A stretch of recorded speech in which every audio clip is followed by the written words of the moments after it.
हमारा main character Matheus, जो ज्यादा ताकत पाने की चाह में रीइंकार्नेशन रिचुअल परफॉर्म करके कई हजार साल बाद रिबॉर्न होता है। और मैं तुम्हें बता दूं कि इस दुनिया में आपके हाथ पर एक निशान होता है जिसे क्रेस्ट बोलते हैं, और उसी से आपकी ताकत तय होती है। अब हमारा मैथियस, जो ज्यादा ताकत पाने की चाह में रिबॉर्न हुआ था, उसे उस दुनिया का सबसे ज्यादा कमजोर क्रेस्ट मिलता है। तो अब वो क्या करेगा? तो कहानी की शुरुआत में हम एक बंदे को देखते हैं जो एक बहुत ही ज्यादा बड़े ड्रैगन के सामने खड़ा हुआ था, और यहाँ ये ड्रैगन इस आदमी पर हमला कर देता है। लेकिन ये आदमी उसके हमले से बचते हुए हवा में उछलकर उस ड्रैगन पर एक बहुत ही ज्यादा खतरनाक हमला करता है, जिस वजह से वहां पर एक बहुत ही ज्यादा बड़ा धमाका होता है। और उस धमाके की वजह से उस ड्रैगन का नामो निशान भी मिट चुका था। और इसके बाद ये आदमी बोलता है कि इन सब का कोई फायदा नहीं है, मेरा क्रेस्ट अब और ग्रो नहीं कर सकता। अब इसके बाद ये बंदा क्रेस्ट के बारे में बताता है। मेरा क्रेस्ट, जो द फर्स्ट क्रेस्ट है, वो क्रिएशन मैजिक का इस्तेमाल करने में काफी ज्यादा स्पेशलाइज है। दूसरा क्रेस्ट पावर में स्पेशलाइज है। तीसरा रैपिड फायरिंग में। और अगर मैं अपने आप को ग्रो करना चाहता हूँ तो मुझे फोर्थ क्रेस्ट को एक्वायर करना होगा, जो कॉम्बैट के लिए बेस्ट है। लेकिन आपका क्रेस्ट आपको पैदा होते ही मिल जाता है और उसके बाद उसे नहीं बदला जा सकता। और इसके बाद ये पर्सन यहाँ पर एक बहुत बड़ी फॉर्मेशन बनाता है, और इस फॉर्मेशन के कंप्लीट होने पर वो पर्सन वहां से गायब हो जाता है। अब तभी यहाँ सीन बदलता है और हम एक लड़के को देखते हैं जिसके पास फोर्थ क्रेस्ट होता है, और यहाँ पर ये लड़का कैपिटल की ओर जा रहा है ताकि वो एक एग्जाम दे पाए। और इसकी उम्र सिर्फ 12 साल है, और टेस्ट देकर ही ये लड़का अकेडमी में एंटर हो पाएगा। और तभी ये इस बग्गी चलाने वाले आदमी को बताता है कि हमारी ओर एक मॉन्स्टर आ रहा है और वो बहुत बड़ा है। इस आदमी को पहले तो उसकी बात पर यकीन नहीं होता, लेकिन अगले ही पल में उसके सामने एक बहुत ही बड़ा मॉन्स्टर आ जाता है, जिसे देखकर वो बहुत ज्यादा घबरा जाता है। लेकिन अगले ही पल में वो देखता है कि उस लड़के ने उस बड़े मॉन्स्टर को हरा दिया है, और इस वजह से वो काफी ज्यादा शॉक्ड होता है। इसके बाद हमारा ये मेन कैरेक्टर आ जाता है कैपिटल में। और दोस्तों, ये काफी ज्यादा बड़ी जगह होती है, और एक जगह से गुजरते हुए हमारे हीरो को किसी की आवाज सुनाई देती है। इसके बाद वो उस दुकान में जाता है जहां एक लड़की दुकानदार से कह रही थी कि मुझे एक मॉन्स्टर से प्रोटेक्ट करते वक्त मेरी दोस्त ने अपनी तलवार तोड़ ली, इसीलिए प्लीज आप उसके लिए ऐसी ही एक तलवार बना सकते हैं। जिस पर ये आदमी बोलता है कि एक मैजिक स्वॉर्ड बनाना इतना आसान नहीं होता। और वहां पर हमारा जो हीरो होता है वो इस दुकान में रखे वेपन्स देखने लगता है, और वहीं दूसरी तरफ ये लड़की उस दुकानदार से बोलती है कि प्लीज मैं आपसे भीख मांगती हूँ, आप उसके लिए तलवार बना दीजिए क्योंकि एग्जाम कल ही है। जिस पर ये आदमी बोलता है कि माफ करना, मैं इतनी जल्दी एक मैजिक स्वॉर्ड नहीं बना पाऊंगा, लेकिन अगर तुम चाहो तो एक रेडीमेड स्वॉर्ड ले सकती हो। जिस पर ये लड़की बोलती है कि आप मुझे एक ऐसी तलवार दिखाइए जिसे एक लड़की आराम से चला सके, वो ज्यादा भारी नहीं होनी चाहिए। उसकी बात सुनकर दुकानदार बोलता है कि ऐसी स्वॉर्ड के लिए तुम्हें उसे एनहेंस करना होगा, जो कि काफी ज्यादा मुश्किल होता है। सो तभी हमारा हीरो बोलता है कि मैं उसे एनहेंस करूंगा। सो वो आदमी बोलता है कि देखो बच्चे, तुम ये नहीं कर पाओगे। तभी हमारा हीरो बोलता है कि भले से ही मेरा फोर्थ क्रेस्ट एनहेंसमेंट के लिए वेल सूटेड ना हो, लेकिन मैं एक तलवार को तो हैंडल कर ही लूंगा। उसका क्रेस्ट देखकर ये दुकानदार बोलता है कि अरे ये तो असफलता का क्रेस्ट है, तुम्हारे लिए ये कर पाना लगभग नामुमकिन है। सो तभी ये लड़की बोलती है कि प्लीज आप एक तलवार बनाइए और उसमें इस मैजिक स्टोन को लगा दीजिएगा, मैं इस लड़के पर भरोसा करने को तैयार हूँ। वो दुकानदार उस लड़की को समझाने की कोशिश करता है कि देखो, अगर ये फेल हो गया तो तुम्हारा मैजिक स्टोन बर्बाद चला जाएगा। जिस पर ये लड़की बोलती है कि पता नहीं क्यों मुझे अंदर से ऐसा लग रहा है कि ये वो कर लेगा। अब ये लड़की बोलती है कि बच्चे चलो एन्चेंटमेंट करते हैं। अब इसके बाद एक कमरे में ये लड़की अपना नाम बताती है, एल्मा लेपूसियस, और वो घर से भागी हुई है क्योंकि उसके पेरेंट्स उसकी शादी जबरदस्ती करा रहे थे। अब हमारा हीरो अपना नाम बताता है, मैथियस हिल्डेस हैमर, तुम मुझे मैटी बुला सकती हो। और अगले ही पल में ये लड़की मैटी का हाथ पकड़कर उससे बोलती है कि वो तलवार मेरी दोस्त की थी, हम दोनों ने एक साथ घर छोड़ा था। और अगले ही पल में उसकी दोस्त वहीं पर आ जाती है, जिसे देखकर हमारा हीरो सोचता है कि ये कितनी ज्यादा खूबसूरत है। और यहाँ पर ये लड़की बोलती है कि मुझे नहीं लगता कि मैं कल का एग्जाम दे पाऊंगी क्योंकि मेरी तलवार। सो तभी एल्मा बोलती है कि ये मैटी है, इसने कहा है कि ये हमारे लिए एक तलवार एन्चेंट करेगा। और अब मैटी बड़ा ही नर्वस होकर अपने आप को इंट्रोड्यूस करता है, और ये एल्मा के साथ साथ उसे भी खुद काफी अजीब लगता है कि कहीं मैंने इंट्रोडक्शन में कुछ गड़बड़ तो नहीं कर दी। और दोस्तों, मैं तुम्हें बता दूं कि मैटी ने आज से पहले कभी कोई दोस्त नहीं बनाया।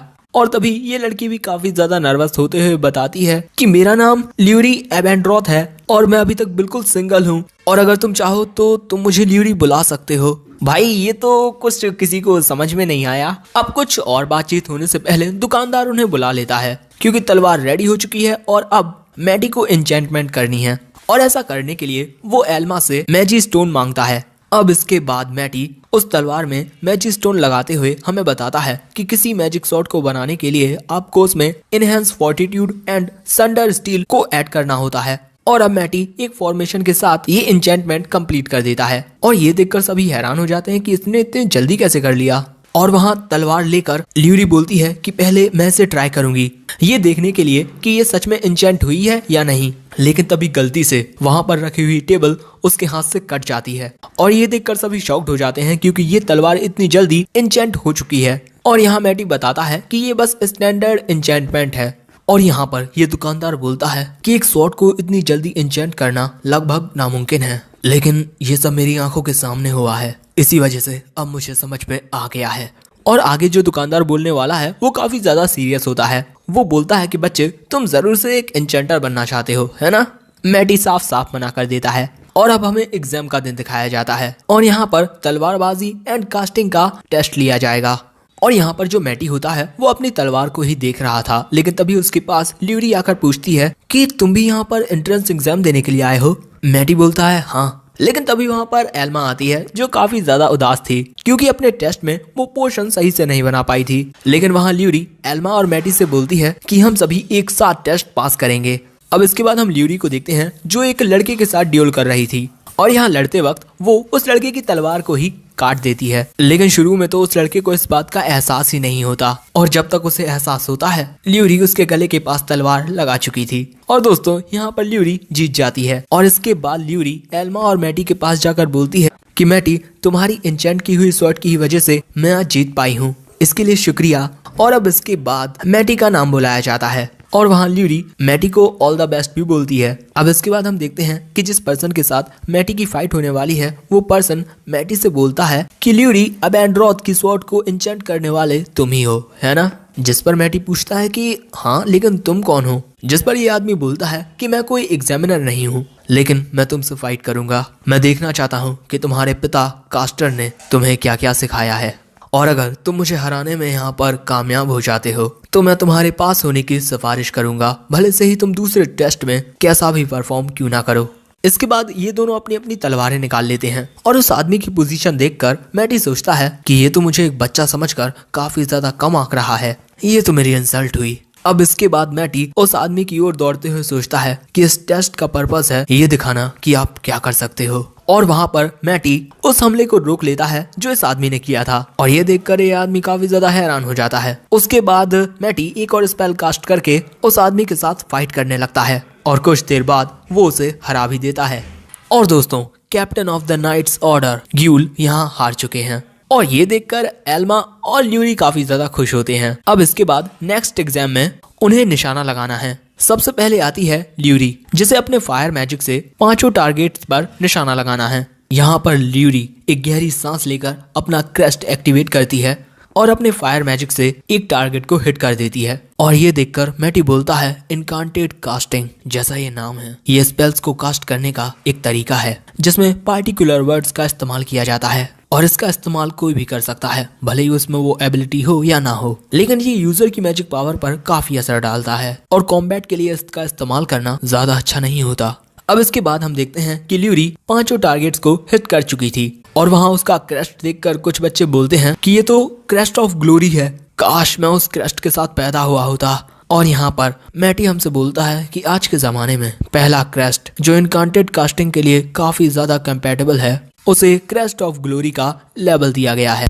अब इसके बाद मैटी अपने क्रेस्ट को देखकर एग्जामिनर से पूछता है कि क्या हम सिर्फ फायर एरो स्पेल का इस्तेमाल कर सकते हैं? एग्जामिनर बोलता है ऐसा जरूरी नहीं है, अरे तुम्हारा क्रेस्ट तो फेलर का है, इसी वजह से अगर तुम दूसरे सब्जेक्ट्स में अच्छा स्कोर करते हो तब भी तुम पास हो जाओगे। उसे ऐसा लग रहा था कि मैटी इस टेस्ट को पास नहीं कर पाएगा और यहाँ मैटी सोचता है कि अपने क्रेस्ट के साथ शायद ही मैं उन टारगेट्स को हिट कर पाऊंगा। लेकिन तभी मैटी मुस्कुराकर एग्जामिनर से थोड़ा दूर हटने को बोलता है एंड इसके बाद वो एक बड़ा स्पेल कास्ट करता है जो देखकर बाकी के स्टूडेंट्स काफी ज्यादा हैरान हो जाते हैं। और यहाँ मैटी बोलता है कि अपने 4th क्रेस्ट के साथ भी मैं उन स्पेल्स का इस्तेमाल कर सकता हूँ जिसमें वर्ड्स यूज नहीं होते एंड उसके बाद जब वो अपने स्पेल से अटैक करता है तो वहां पर एक काफी बड़ा धमाका हो जाता है, जिस वजह से सभी टारगेट्स टूट जाते हैं।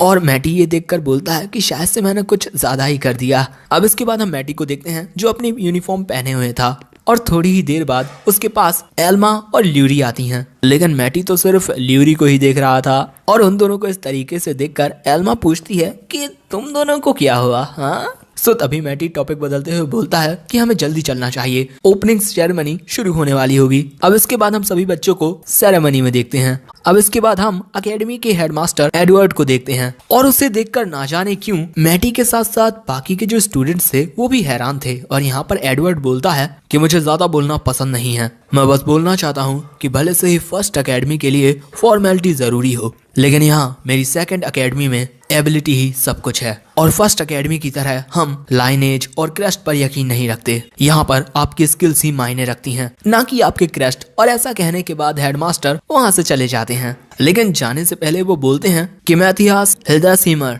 सेरेमनी खत्म होने के बाद मेरे ऑफिस में आओ। अब इसके बाद मैटी हेडमास्टर के ऑफिस के सामने खड़ा होकर सोचता है कि आखिर मुझे यहाँ पर क्यों बुलाया है उन्होंने, मैंने ग्राउंड तबाह कर दिया, कहीं इस वजह से तो नहीं, कहीं ये मुझे अकेडमी से तो नहीं निकाल देंगे। लेकिन तभी जो हेडमास्टर होते हैं वो अचानक से उसके पीछे आ जाते हैं। अब इसके बाद मैथियस सभी टीचर्स और हेडमास्टर के बीच में खड़ा हुआ है। अब इसके बाद हेडमास्टर मैटी से बोलते हैं कि तुमने captain of the knights order को अपने स्वॉर्ड्समैनशिप एग्जाम के दौरान हरा दिया, और इसी के साथ तुमने बड़ी ही आसानी से वर्डलेस स्पेल का भी इस्तेमाल कर लिया था। और मुझे ऐसा लगता है कि अगर तुम्हारी उम्र का बच्चा इतना ज्यादा पावरफुल है तो जरूर से इसके पीछे कोई बहुत बड़ा कारण होगा। देखो, मैं यहाँ तुमसे ये नहीं पूछूंगा कि वो कारण क्या है, लेकिन मुझे यहाँ पर तुम्हारी मदद चाहिए। आगे हेडमास्टर बोलते हैं कि तुमने दूसरे स्टूडेंट्स को इनकांटेड स्पेल्स कास्ट करते हुए देखा होगा, है ना? जिस पर मैटी बोलता है कि हाँ, आखिर वो इनकांटेड स्पेल का इस्तेमाल क्यों करते हैं, वर्डलेस स्पेल का इस्तेमाल करना ज्यादा बेहतर होगा। तो तभी हेडमास्टर बोलते हैं कि वर्डलेस स्पेल को कास्ट करना आज के टाइम पर नामुमकिन है, और मुझे नहीं लगता कि हमारे पूरे किंगडम में कोई भी पर्सन इनका इस्तेमाल कर पाता होगा। और यहाँ पर मैं अपनी सेकंड अकेडमी में वर्डलेस स्पेल टेक्निक को फिर से रिवाइव करवाना चाहता हूँ, लेकिन ऐसा करने में मुझे एक चीज रोक रही है, हमारी सिस्टर की द फर्स्ट रॉयल अकेडमी। हमें ना चाहते हुए भी फर्स्ट अकेडमी की टीचिंग्स को हमारी सेकंड अकेडमी में फॉलो करना पड़ता है, क्योंकि उनके पास कुछ ट्रैक रिकॉर्ड्स हैं। और यहाँ एक टीचर मैटी को बताते हैं फर्स्ट अकेडमी की पब्लिश्ड रिसर्च। उसके बाद मैटी फर्स्ट अकेडमी के ट्रैक रिकॉर्ड को देखने लगता है, जिसमें सिर्फ इनकांटेड स्पेल्स के बारे में लिखा हुआ है। और यहाँ हेडमास्टर बोलते हैं कि अकेडमिया में सिर्फ इनकांटेड स्पेल्स की कास्टिंग को ही एक्सेप्ट किया गया है, जो वर्डलेस स्पेल्स हैं उन्हें रिजेक्ट कर दिया गया है। सो मैटी पूछता है कि हम उन्हें एक्सेप्ट कैसे करवाएंगे फिर। हेडमास्टर बताते हैं कि हमें आने वाले नेक्स्ट इंटर स्कूल कंपटीशन में वर्डलेस स्पेल्स की ताकत को दिखाना होगा। अब मैटी पूछता है तो फिर आपको मेरी मदद किस बारे में चाहिए? हेडमास्टर बोलते हैं कि तुम हमें वर्डलेस कास्टिंग सिखाओ, और यहाँ पर मैटी इसके लिए तैयार हो जाता है।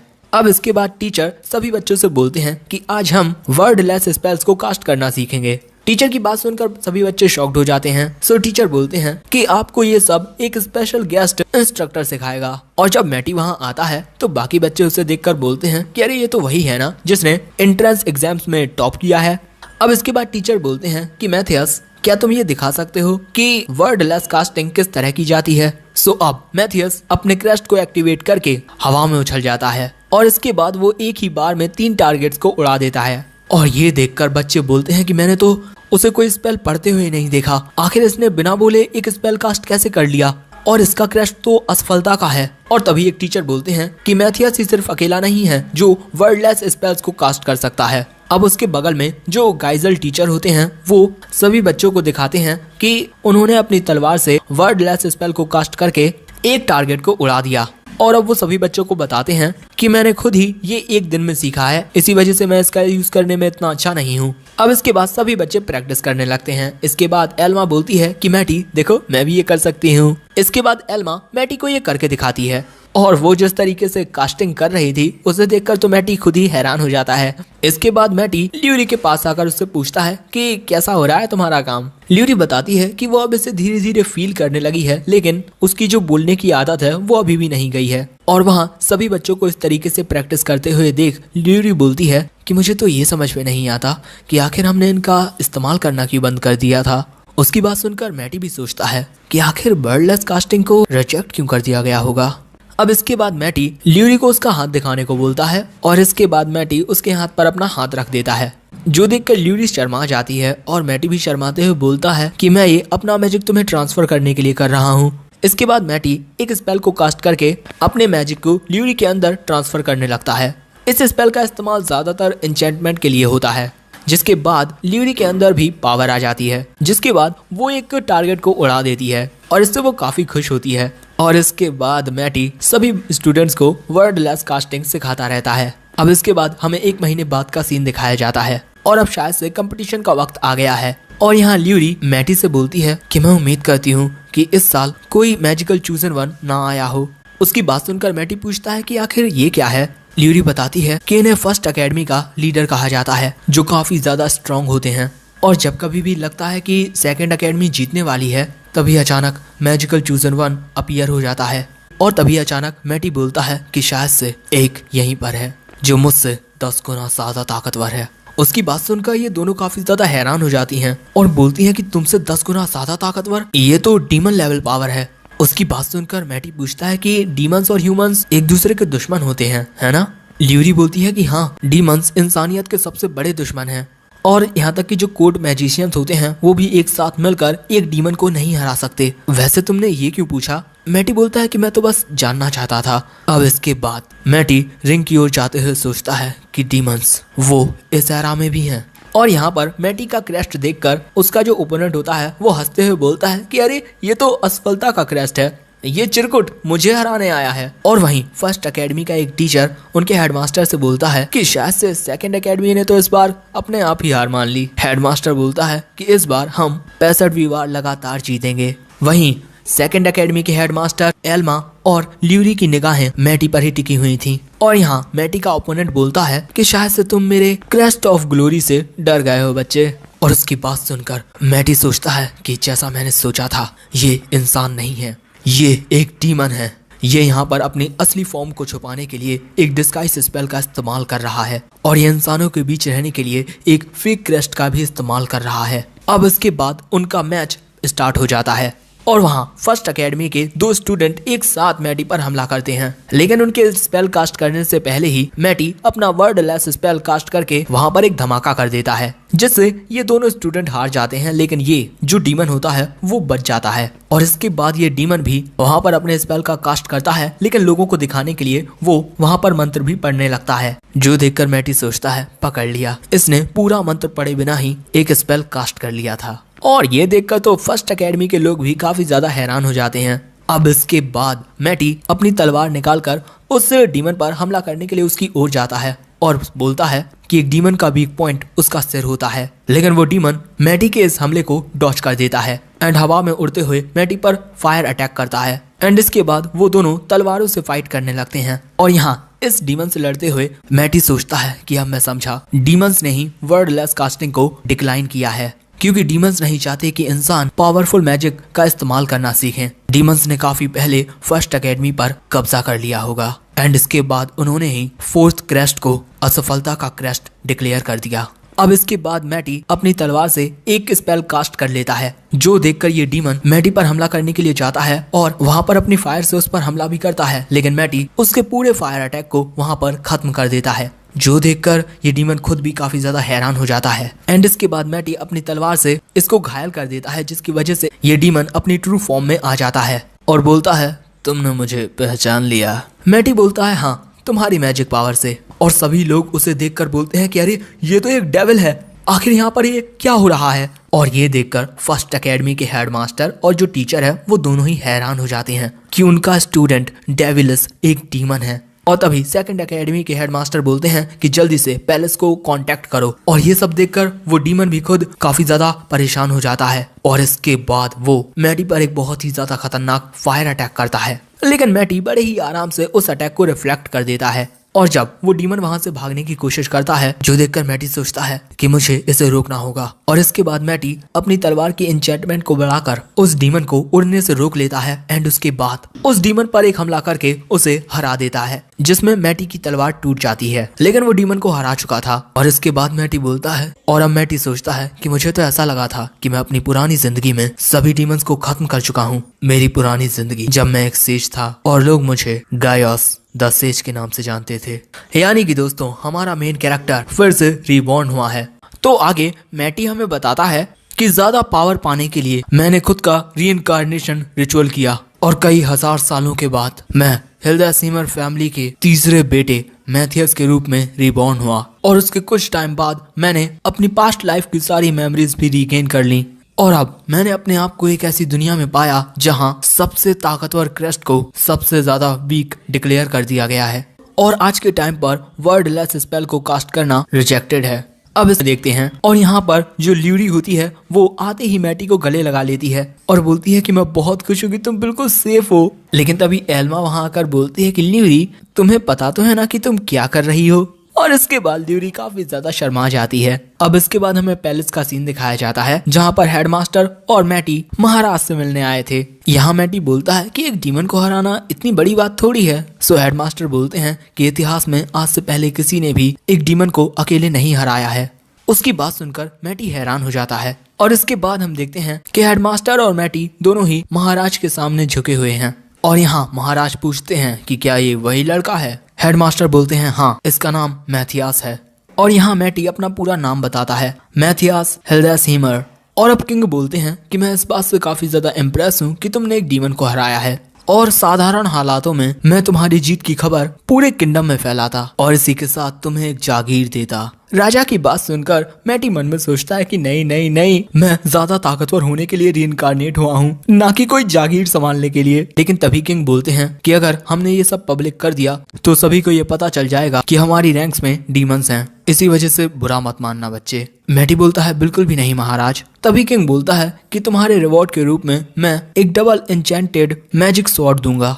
एक ब्लैक स्मिथ जिसने मुझे ये तलवार बेची थी, उसने मुझसे कहा था कि ये तलवार एक गुजरते हुए बच्चे ने एन्चेंटेड की थी। और महाराज की बात से मैटी को याद आता है कि उस दुकानदार ने उससे एक और स्वॉर्ड को एन्चेंटेड कराया था। और तभी महाराज मैटी से पूछते हैं कि क्या तुम्हें कुछ और तो नहीं चाहिए। सो तभी मैटी बोलता है कि क्या मुझे किंगडम के डुंजियंस के सभी रिसोर्सेज के लिए अधिकार मिल सकते हैं।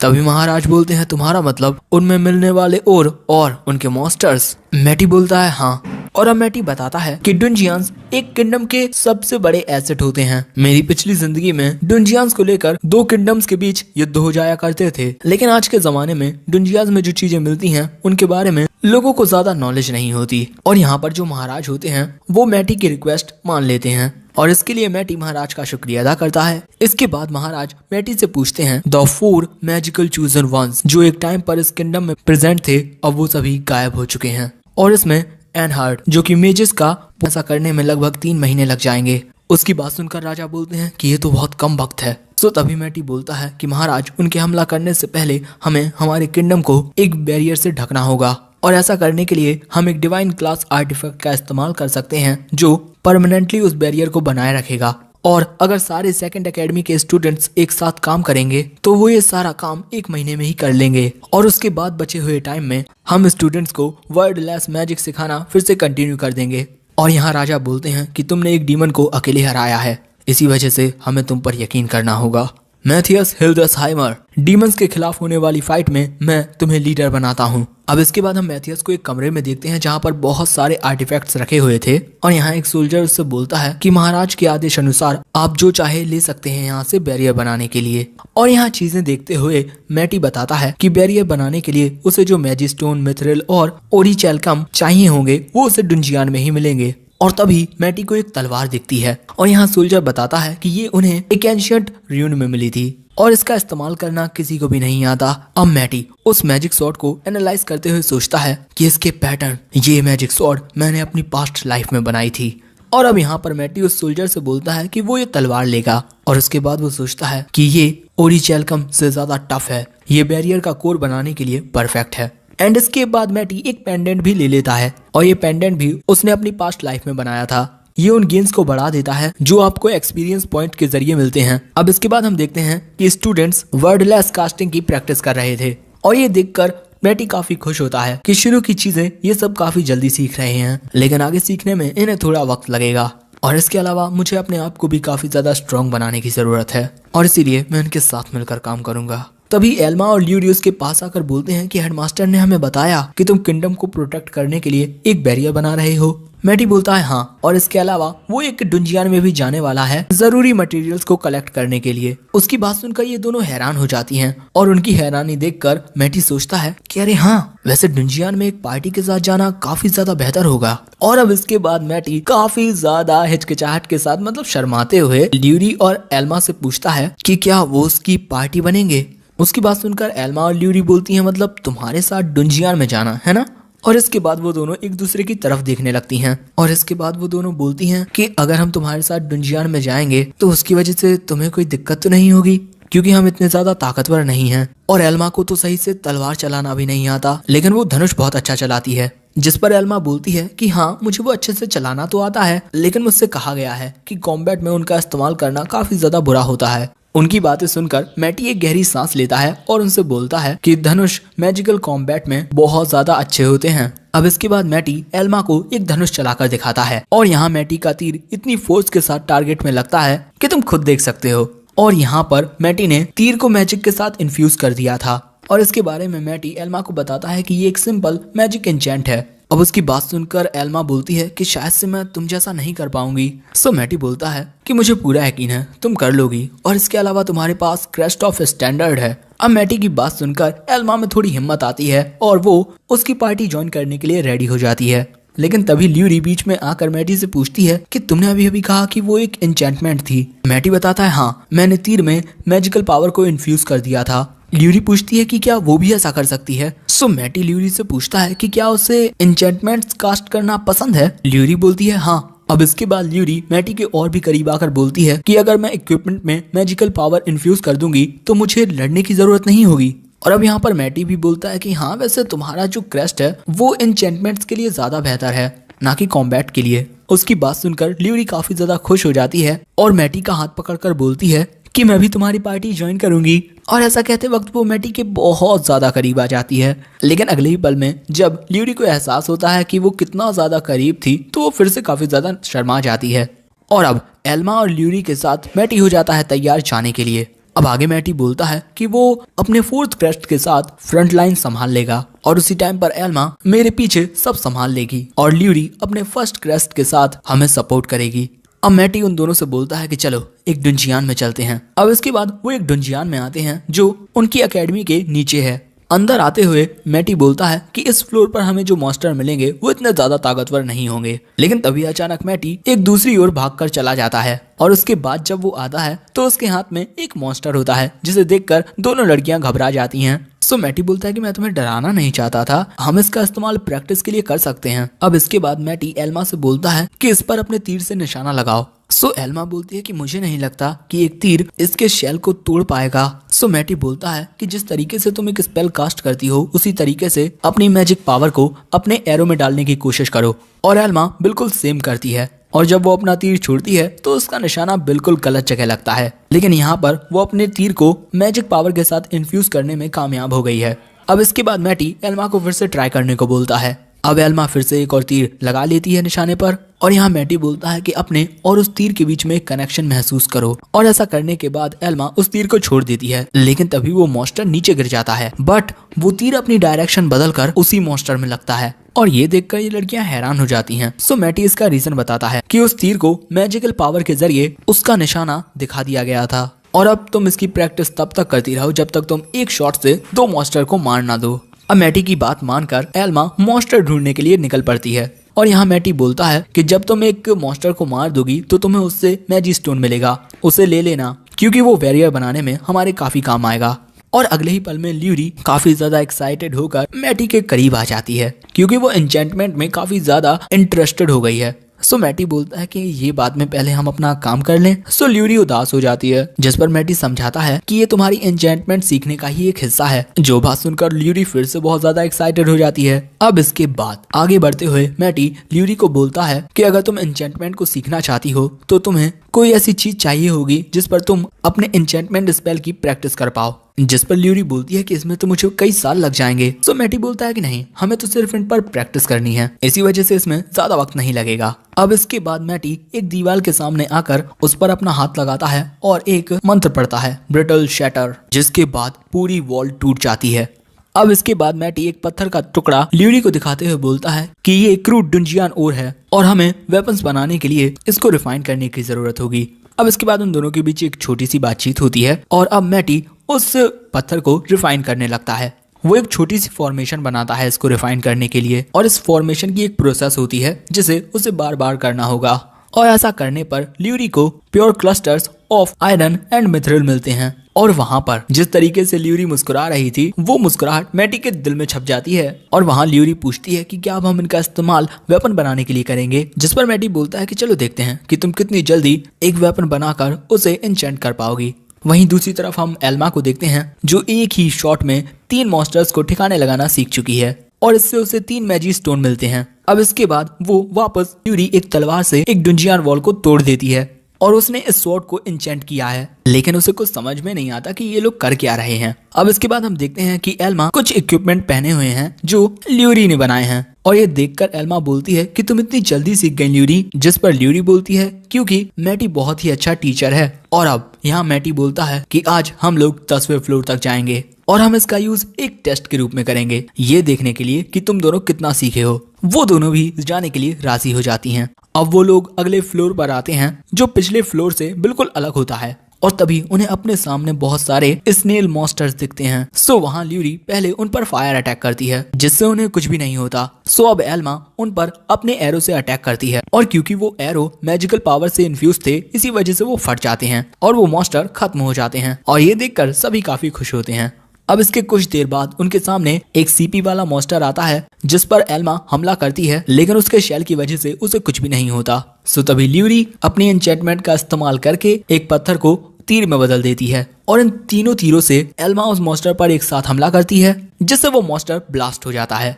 अब इसके बाद आगे एल्मा एक फ्रॉग मॉन्स्टर को भी मारती है, और ये देखकर मैटी सोचता है कि ये दोनों कितनी जल्दी सीख रहे हैं। और यहाँ पर जो मेरा पेंडेंट है वो इन हारे हुए मॉन्स्टर्स की मैजिक पावर को इंक्रीज करके उन एक्सपीरियंस पॉइंट्स में कन्वर्ट कर रहा है जो मेरे पार्टी को मिल रहे हैं। ये पेंडेंट उनकी इम्प्रूवमेंट में बहुत बड़ा रोल निभा रहा है। लेकिन तभी मैटी को वहाँ पर कुछ आवाज आती है। ये होता है काफी ज्यादा खतरनाक मॉन्स्टर, और ये है इनका असली टेस्ट। और वहाँ मैटी उनसे बोलता है कि किलर डॉग्स उन सभी मॉन्स्टर से कई ज्यादा पावरफुल हैं जिनसे तुम अब तक लड़ी हो। और अगले ही पल में ये मॉन्स्टर उन पर हमला कर देता है, जिसके बाद एल्मा उस मॉन्स्टर पर अपने एरो से अटैक करती है, लेकिन वो उसके अटैक को डॉज कर देता है। और तभी एल्मा को प्रोटेक्ट करने के लिए ल्यूरी वहां पर एक फायर बॉल बना देती है, और तभी एल्मा उस पर अपने तीर से अटैक करती है, लेकिन वो तीर मिस हो जाता है। लेकिन फिर भी वो तीर पलट कर वापस से आकर उस मॉन्स्टर के पैर में लग जाता है, और इसके बाद एक और तीर से उस मॉन्स्टर का अंत हो जाता है। और अब ल्यूरी और एल्मा काफी ज्यादा खुश होती हैं, और वहाँ मैटी उन दोनों से बोलता है कि तुम दोनों ने एक साथ मिलकर इतने खतरनाक मॉन्स्टर को हरा दिया, बहुत अच्छे। और अब इसके बाद मैटी वहाँ पर एक कैंप लगाने का डिसाइड करता है, जहाँ पर वो लोग एक बैरियर बनाकर थोड़ी देर आराम कर पाएं। उसके वाले लेवल तक गया है, वो 23rd था, और वो 30 लोगों की एक लेजेंडरी पार्टी थी जिनके पास गॉड ऑफ मैजिक गायोस की प्रोटेक्शन थी। उसकी बात सुनकर मैटी सोचता है, क्या गॉड ऑफ मैजिक गायस, शायद से ये कोई कोइंसिडेंस होगा। इसके बाद मैटी आ जाता है नीचे के फ्लोर्स पर। यहाँ पर वो कुछ मॉन्स्टर्स को मारकर आगे बढ़ने लगता है, और इसके बाद वो और भी नीचे वाले फ्लोर पर चला जाता है, और वहाँ उसे एक पत्थर मिलता है जिसमें एडामेंट टाइट होता है। लेकिन तभी अचानक उसे कुछ महसूस होता है, और उस सेंसेशन से उसे पता चल जाता है कि वहाँ नीचे एक पावरफुल मॉन्स्टर है, शायद से वो फ्लोर बॉस होगा। आगे मैटी बोलता है कि इस वक्त मेरी मैजिक पावर मेरी पास्ट लाइफ के किसी भी मिस से आधी है। आखिर अब मुझे क्या करना चाहिए? ये भी कोई पूछने वाली बात है, मैं लड़ूंगा। एंड उसके बाद वो कूद जाता है उस नीचे वाले फ्लोर में, और वहां पहुंचते ही वो 1-2 मॉन्स्टर्स को खत्म भी कर देता है। लेकिन उसके सामने होते हैं बहुत सारे मॉन्स्टर्स, लेकिन वो उन्हें अपने एक ही हमले से खत्म कर देता है। और उन मॉन्स्टर्स के खत्म होने की वजह से जो धमाका होता है, उसकी वजह से वहां पर एक रास्ता बन जाता है। इसके बाद मैटी अपने कंपेल डिटेक्ट का इस्तेमाल करके उस बड़े खतरनाक मॉन्स्टर का पता लगा लेता है और अगली पल में वहाँ पर एक धमाका होता है। मैटी उछलकर उस धमाके से बच जाता है, लेकिन ये होता है वही बॉस मॉन्स्टर जो कि साइज में बहुत ज्यादा बड़ा है और ये है एक आर्क सरपेंट। एंड उसके बाद ये आर्क सरपेंट एक फिजिकल अटैक करता है, जिसे डॉज करते हुए मैटी बोलता है कि अगर ऐसा हमला मुझ पर एक भी बार लग गया तो मैं पक्का मारा जाऊंगा। और इसके अलावा इसका जहर भी बहुत ज्यादा खतरनाक है। ये इतना खतरनाक है कि ये जमीन को भी गला रहा है और उस जहर की गंध हवा में भी मिल रही है और इसी वजह से मुझे इसे जल्दी खत्म करना होगा। लेकिन फोर्थ क्रस्ट को पाने के बाद ये मेरा पहला प्रॉपर चैलेंज होगा। और अब वो भी खुद को एनहेंस करके उससे लड़ने के लिए तैयार हो जाता है और जब ये आर्क सरपेंट उस पर हमला करता है तो वो भी अपनी तलवार से उस पर स्लैश करता है, जिससे उस आर्क सरपेंट का सिर्फ एक स्किल ही टूटता है। लेकिन इस हमले से ये जो आर्क सरपेंट है वो ये समझ गया है कि उसके सामने एक दुश्मन है जो काफी खतरनाक है और इसके बाद वो आर्क सरपेंट मैटी की ओर जाकर उसे अपने मुंह में रख लेता है और ये देखकर मैटी वहां पर अपने मैजिक से एक धमाका कर देता है, जिसके बाद वो उसके मुंह से बाहर निकल आता है। लेकिन ये अभी खत्म नहीं हुआ। इसके बाद मैटी अपनी तलवार पर काफी सारे स्पेल लगाकर उसे काफी ज्यादा इंचेंट कर लेता है और इसके बाद वो उस आर्क सरपेंट को एक ओर से काटता ही जाता है। लेकिन अभी भी वो आर्क सरपेंट उसके सामने खड़ा हुआ था और यहाँ मैटी अब बोलता है कि अब मैं एक ऐसी छोटी सी ट्रिक का इस्तेमाल करने वाला हूँ जिसे तलवार चलाने वाले बहुत पसंद करते हैं। वो वहां पर एक क्रिस्टल तोड़ देता है। इस मैजिक स्टोन को तोड़ने की वजह से चारों ओर हवा में कुछ मैजिक पावर और कुछ पार्टिकल्स बहने लगते हैं। अब इसके बाद मैटी उन सभी पार्टिकल्स को अपनी तलवार में गैदर करने लगता है, जिसकी वजह से उसकी तलवार ग्लो करने लगती है और इसके बाद मैटी उस आर्क सरपेंट के हमले से बचते हुए हवा में उड़ता है और वहां पर स्पेशल मैजिक इंचेंट का इस्तेमाल करते हुए उस आर्क सरपेंट पर एक बहुत ही ज्यादा खतरनाक हमला करता है, जिसकी गूंज यहाँ एल्मा और ल्यूरी तक भी आती है। और तभी हमें कुछ डीमन दिखाई देते हैं। एक डीमन पूछता है कि एयरहर्ड, क्या तुमने भी वो मैजिकल पावर महसूस की? दूसरा डीमन बोलता है कि नामुमकिन, किसी इंसान के पास आज के टाइम पर इतनी ज्यादा मैजिकल पावर हो ही नहीं सकती। और तभी मैटी एल्मा और ल्यूरी के पास वापस आ जाता है। इसका मतलब उसने उस आर्क सरपेंट को खत्म कर दिया है। यहाँ मैटी उन्हें बताता है कि उसने एक थोड़े बड़े मॉन्स्टर को खत्म कर दिया है जो इस वक्त उसकी इन्वेंट्री में है। और इसके बाद मैटी अपनी इन्वेंट्री में से उस आर्क सरपेंट को निकालकर एल्मा और ल्यूरी को दिखाता है, जिसे देखकर वो दोनों घबराहट के मारे चिल्ला पड़ती हैं। इसके बाद यहाँ सीन बदलता है और हम मैटी, एल्मा और ल्यूरी को एक शॉप में देखते हैं जहाँ पर ना जाने क्यों सभी लोग उन्हीं को घूर रहे थे। सो वहाँ पर जो लड़की होती है वो उनसे बोलती है कि ये सब आपको इसी वजह से घूर रहे हैं क्योंकि आप सेकंड एकेडमी के स्टूडेंट्स हैं और पिछले कुछ टाइम से काफी सारे स्टूडेंट्स मॉन्स्टर्स को मारने के मिशंस ले रहे हैं और खासकर फर्स्ट ईयर के स्टूडेंट्स। वैसे आपको क्या काम है? जिस पर एल्मा बताती है कि वो लोग यहाँ पर कुछ बेचने के लिए आए हैं जो उन्हें डुंजियान में मिला था। इनकी बात सुनकर वो लड़की बोलती है कि अगर आप लोग डुंजियान में से आए हैं तो आपकी पार्टी जरूर से काफी ज्यादा स्ट्रांग होगी और ये जो लड़का है जिसका क्रेस्ट फेलर का है वो जरूर से छोटे मोटे काम करता होगा, है ना?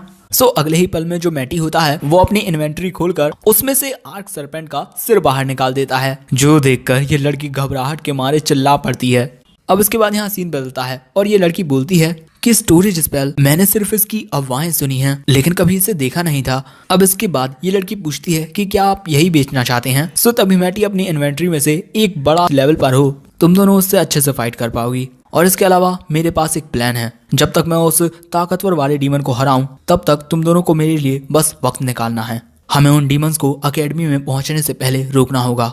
सो तभी एल्मा बोलती है कि ठीक है, मैं ये करूंगी। और इसके बाद ल्यूरी भी तैयार हो जाती है क्योंकि वो तीनों एक पार्टी है।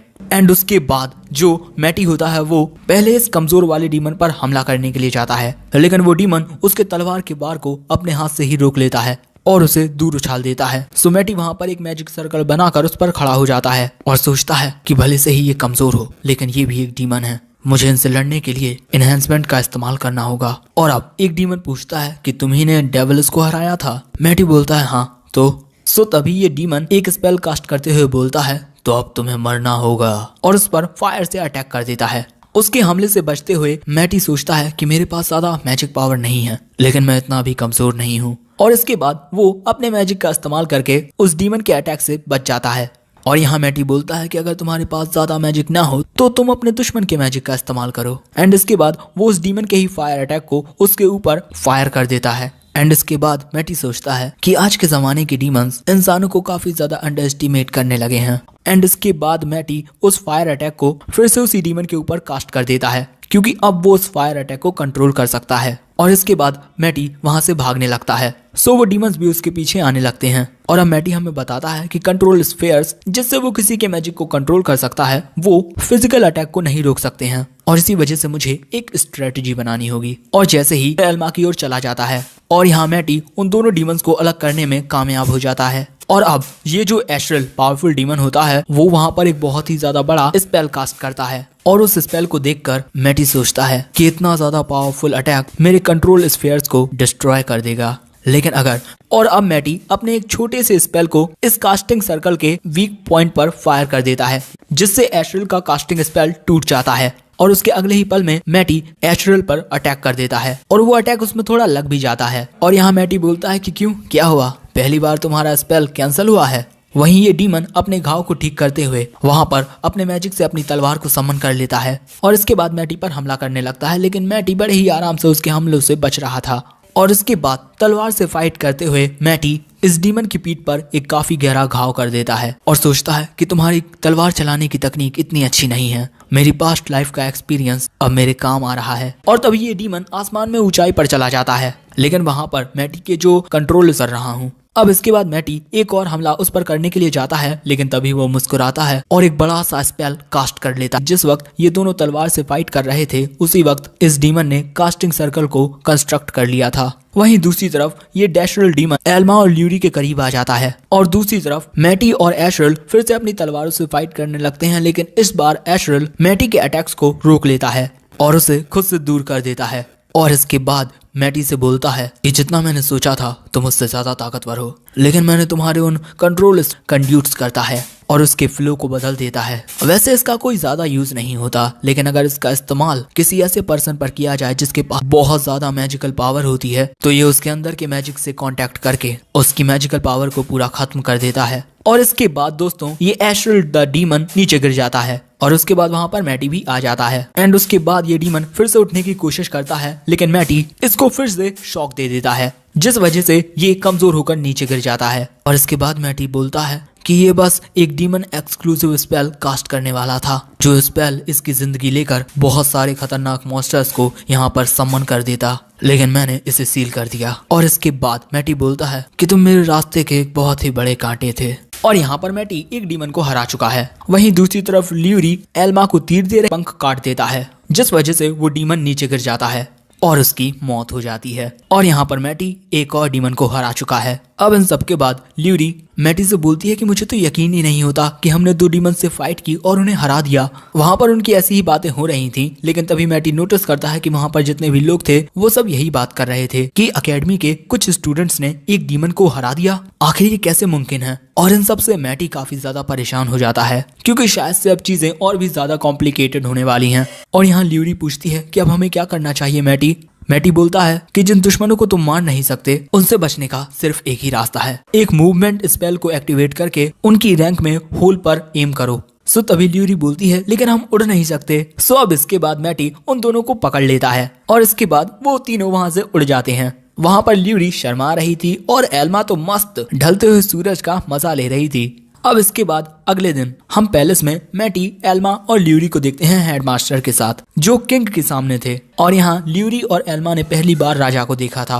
और यहाँ पर राजा सीधे पॉइंट पर आते हैं कि मैथियस बताओ इस बार तुम्हें क्या चाहिए, तुम जो चाहो वो मांग सकते हो। सो मैटी सोचने लगता है कि उसे क्या मांगना चाहिए। क्या उसे सेकंड एकेडमी पर अपना हक जमा लेना चाहिए? नहीं, वो ऐसा नहीं करेगा, क्योंकि डीमंस को हराने के बाद वो एकेडमी छोड़ने के बारे में सोच रहा है। और अब मैटी बोलता है कि आप मुझे डुंजियान्स दे दीजिए, जितने हो सकें उतने।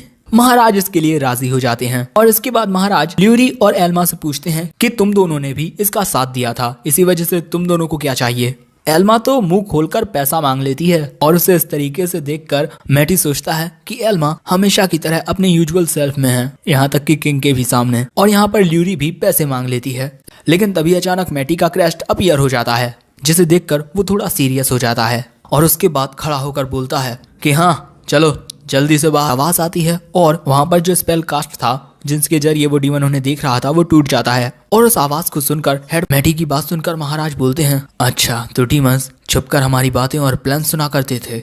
और अब मैटी महाराज से पूछता है कि 348 किलोमीटर वेस्ट और 4425 किलोमीटर नॉर्थ की ओर जो लोकेशन है, क्या वहां पर कुछ स्पेशल है? जब मैंने उसके मैजिकल इंटरफेस को डिस्ट्रॉय किया तब मुझे उन रीजन से कुछ रिएक्शन मिले। महाराज बताते हैं कि एक ऐसा गांव जिसे डीमंस ने डिस्ट्रॉय कर दिया था। तभी मैटी बोलता है कि डीमंस वहां पर छुपे हुए हैं। अब हेडमास्टर पूछते हैं कि हमें क्या करना चाहिए।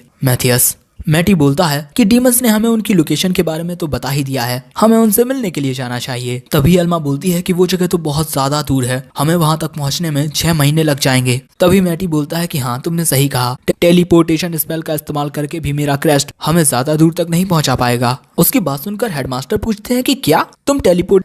तभी ये दोनों डरते हुए बोलती हैं, लेकिन ये एक ड्रैगन है। मैटी बताता है कि इसका नाम इरिस है, द ड्रैगन ऑफ डार्कनेस। जिस पर ल्यूरी बोलती है, तुम्हारा मतलब उन्हीं में से एक जो किंगडम्स को डिस्ट्रॉय करते हैं। अब इसके बाद मैटी उस ड्रैगन से बात करने के लिए जाने लगता है और यहाँ मैटी हमें बताता है इरिस द डार्कनेस ड्रैगन उन ड्रैगन्स के ग्रुप की एक मेंबर है जिसने पिछली जिंदगी में मुझसे फाइट की थी। उसने वक्त रहते हार मान ली थी, इसी वजह से मैंने उसे जिंदा छोड़ दिया। तब से काफी वक्त गुजर गया है, लेकिन मुझे पूरा यकीन है मुझे फिर से देखकर ये काफी खुश होगी। और अब मैटी को वहाँ देखकर डार्कनेस ड्रैगन बोलती है कि ये मेरा डोमेन है और इसी वजह से यहाँ से चले जाओ, क्योंकि मैं तुम्हें मारना नहीं चाहती। उसकी बात सुनकर मैटी सोचता है कि इसने मुझे पहचाना नहीं, और अगले ही पल में वो डार्कनेस ड्रैगन मैटी के सामने एक बहुत ही ज्यादा खतरनाक स्पेल कास्ट कर देती है और उस स्पेल की पावर से वहाँ पर हवाएं चलने लगती हैं। और ये देखकर मैटी सोचता है कि ये काफी ज्यादा पावरफुल स्पेल है, लेकिन हाँ इसके वीक स्पॉट पर फायर करने घबरा जाती है कि ये तो मेरी बात समझ सकता है। और अब इसके बाद डार्कनेस ड्रैगन मैटी से पूछती है कि क्या तुम गायस नाम के किसी आदमी को जानते हो? हाँ, वो कुछ 1000 साल पहले ये कहते हुए मर गया कि वो फिर से रीइंकार्नेट होगा। मैटी बोलता है कि उसे जानता हूँ, वो मैं ही हूँ। और अब ये ड्रैगन वहाँ पर बहुत ज्यादा माफी मांगने लगती है और बोलती है कि ये सब बस एक बड़ी गलतफहमी थी, प्लीज आप मुझे माफ कर दीजिए और मुझे मत मारिए। और उसको माफी मांगता हुआ देख एल्मा बोलती है कि देखो वो ड्रैगन कितने ज्यादा गुस्से में है। और यहाँ मैटी बोलता है कि डरो मत, मैं तुम्हें कुछ नहीं करूंगा। और अब वो ड्रैगन एक चैन की सांस लेती है और यहाँ मैटी बताता है कि वो कुछ डीमंस को मारना चाहता है, लेकिन वो काफी ज्यादा दूर हैं। क्या तुम हमें वहां पर लेकर जा सकती हो? डार्कनेस ड्रैगन बोलती है, हाँ लेकिन आपने टेलीपोर्टेशन स्पेल का इस्तेमाल क्यों नहीं किया? तभी मैटी उसे अपना क्रेस्ट दिखाता है, जो देखकर डार्कनेस ड्रैगन बोलती है कि अरे ये तो वही क्रेस्ट है जो आपको बहुत पसंद था। और तभी एल्मा मैटी से पूछते फिर से ठीक कर सकते हैं, जिस पर मैटी बोलता है कि पूरी तरीके से तो नहीं, क्योंकि अब मेरे पास 4th क्रेस्ट है। लेकिन वो उस ड्रैगन के पंखों को इतना ठीक कर देता है कि वो उड़ पाएगी। और इसके बाद मैटी बोलता है कि अब हम ह्यूमन लैंग्वेज में बात करना शुरू कर सकते हैं, लेकिन हाँ अब मेरा नाम मैथियास है और मेरे रीइंकार्नेट होने का मामला है वो हम ही तक रखना। इसके बाद मैटी ल्यूरी और एल्मा से बोलता है कि अब डरने की कोई जरूरत नहीं है। और इसके बाद ड्रैगन इंसानी भाषा में बोलती है कि आप मैथियास के साथी हैं, है ना? वहीं एक ड्रैगन को बोलते हुए देख ये दोनों शॉक्ड हो जाती हैं। अब इसके बाद डार्कनेस ड्रैगन इरिस उन सभी को अपनी पीठ पर बैठा लेती है और वहां से उड़ जाती है। अब आसमान में उड़ते हुए इरिस बोलती है कि 5। तो एपिसोड 2 की शुरुआत में हमें एक जगह का सीन दिखाया जाता है और वहाँ पर एक कैसल जैसी जगह होती है जिसकी रखवाली एक डीमन कर रहा था। लेकिन अगले ही पल में मैटी उस पर हमला करके उसे 2 हिस्सों में काट देता है और यहाँ पर वो एक डीमन को बहुत ही आसानी से मार चुका था, जो देखकर ल्यूरी और एल्मा काफी ज्यादा हैरान हो जाती हैं। और इस कैसल जैसी चीज को देखकर मैटी सोचता है कि इसके अंदर 2 डीमन हैं। एक वो एयरहार्ड जिसके बारे में मैंने काफी सुना है, जिसे हराना ज्यादा मुश्किल नहीं होगा, लेकिन दूसरा डीमन उस पिछले वाले डीमन से भी ज्यादा खतरनाक है जिससे मैंने फाइट की थी। और यहाँ पर वो एस्ट्रल की बात कर रहा है। लेकिन अब मैटी का मैजिक पूरी तरीके से रिकवर हो चुका है। लेकिन अगले ही पल में आइरिस वहाँ पर कुछ इस प्रकार लैंडिंग करती है कि वो कैसल के अंदर ही घुस जाती है। और ऐसा इसी वजह से हुआ था क्योंकि काफी वक्त से ना उड़ने की वजह से वो लैंडिंग करना थोड़ा भूल गई थी और वहाँ पर ल्यूरी और एल्मा दोनों की ही हालत खराब हो जाती है।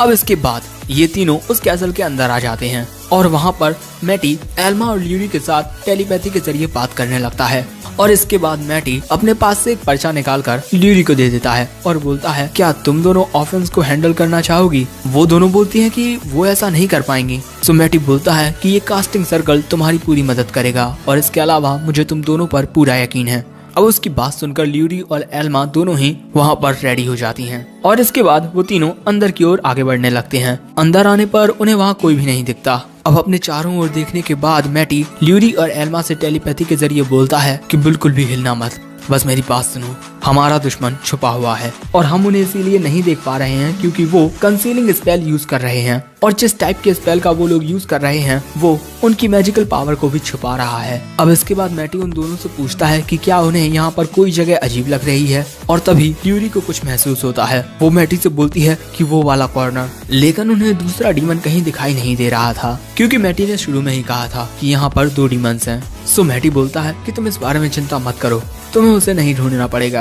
अब इसके बाद मैटी बोलता है कि वो इस डीमन के कंसीलिंग स्पेल में अपनी डिसरप्शन स्पेल का इस्तेमाल करेगा। अब इसके बाद वो अपने हाथ का इस्तेमाल करके अपने स्पेल का यूज करता है, जिसकी वजह से डीमन सबको दिखाई देने लगता है, और तभी एल्मा अपने एरो के साथ उस पर हमला करने के लिए रेडी हो जाती है। लेकिन एक चीज उसे काफी ज्यादा अजीब लगती है कि वो इसके ऊपर सीधा निशाना लगाकर खड़ी हुई है, लेकिन फिर भी ये डीमन हिल नहीं रहा। सो मैटी बोलता है कि शायद से इसे अभी तक इस बात का एहसास नहीं हुआ कि ये एक्सपोज्ड हो चुका है, और इसके बाद एल्मा उसके ऊपर अपना एरो मार देती है। वो उसके एरो से बच जाता है, लेकिन तभी वो एरो पूरा घूमकर उसी डीमन के माथे में लगता है, और इस वजह से उस डीमन को गुस्सा आने लगता है कि वो तो इतने अच्छे से छुपा हुआ था। और इसके बाद वो डीमन बोलता है कि तुम इन मामूली तीरों से मुझे मारना चाहते हो, मजाक समझते हो क्या?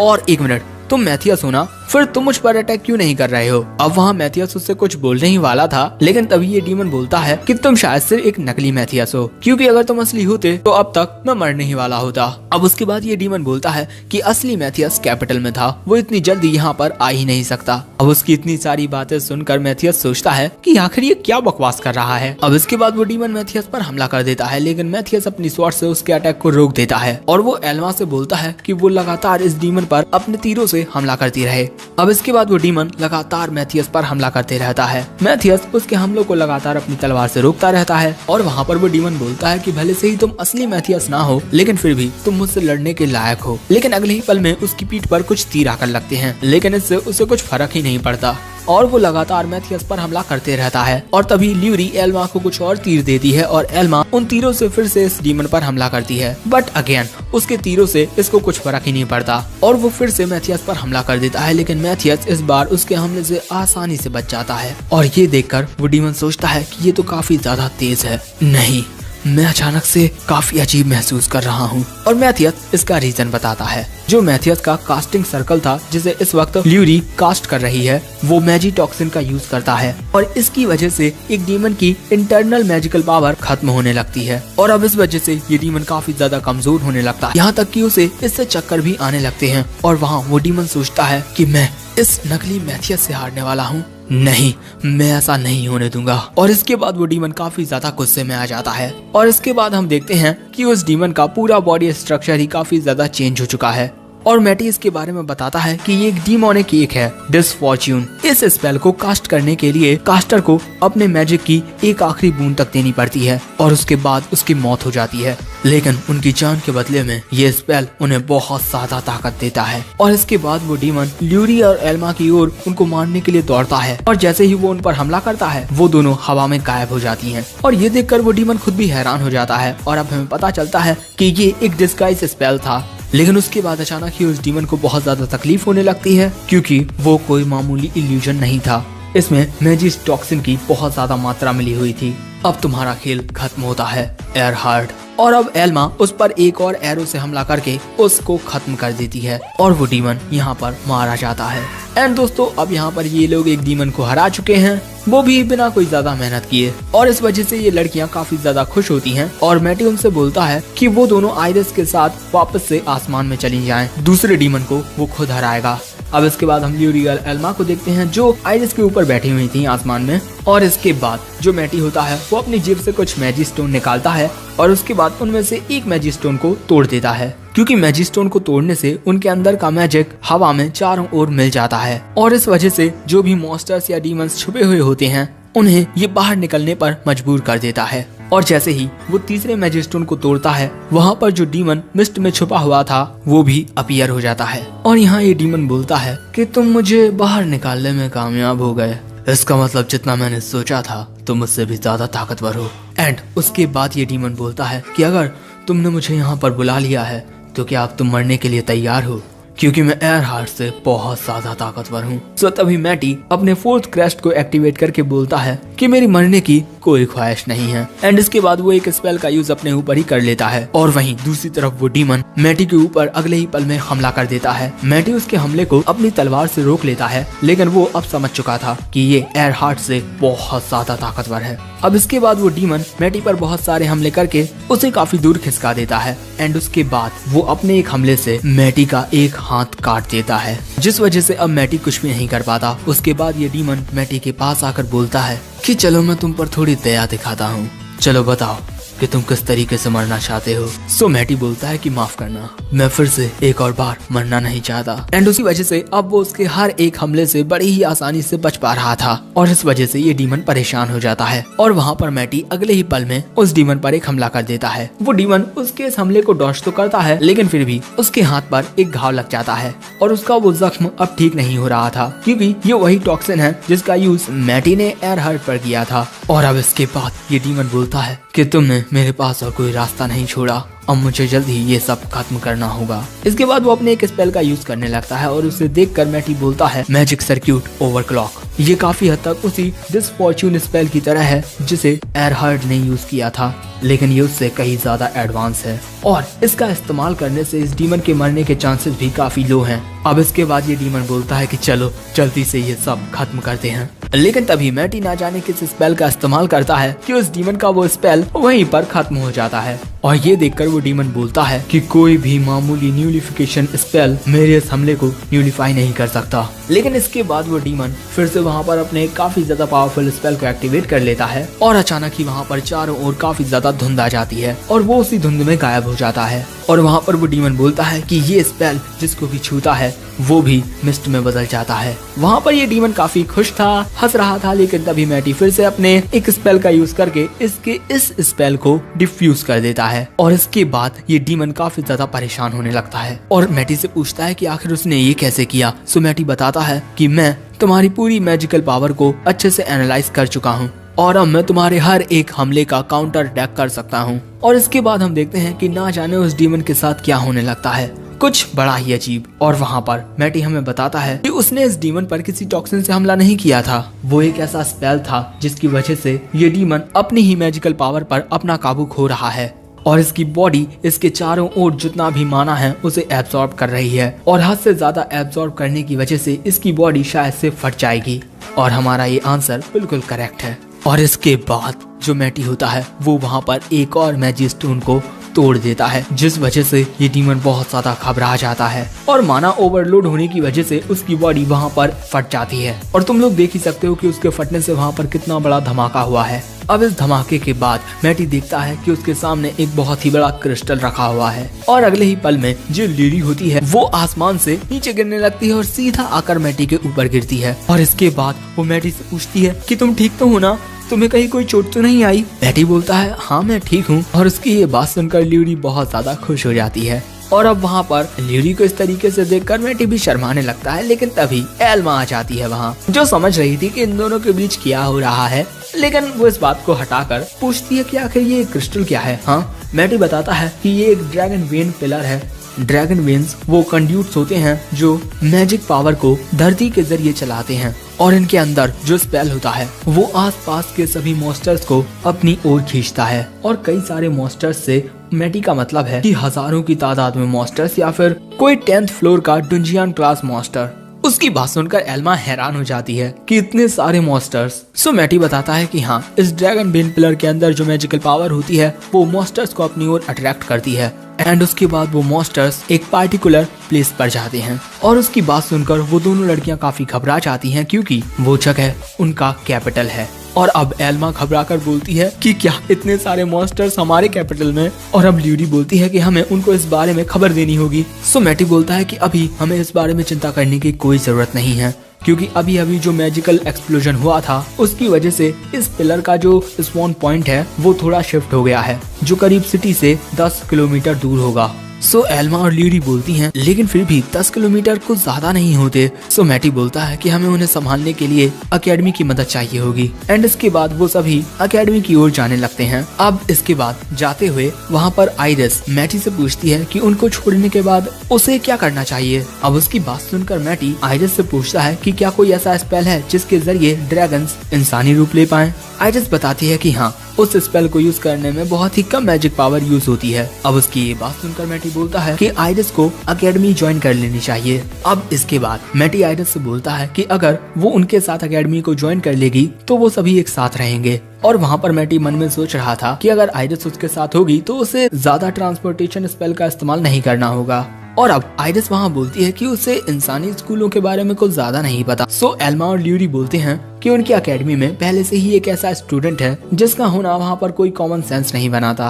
वो काफी ज्यादा अजीब भी है। और अब मैटी बोलता है कि तुमने इनकी बातें सुनी, स्कूल में पहले से ही एक काफी ज्यादा अजीब सा बच्चा है, लेकिन मुझे नहीं पता कि वो कौन है। लेकिन दोस्तों, ल्यूरी और एल्मा दोनों ही मैटी के बारे में बातें कर रही थी।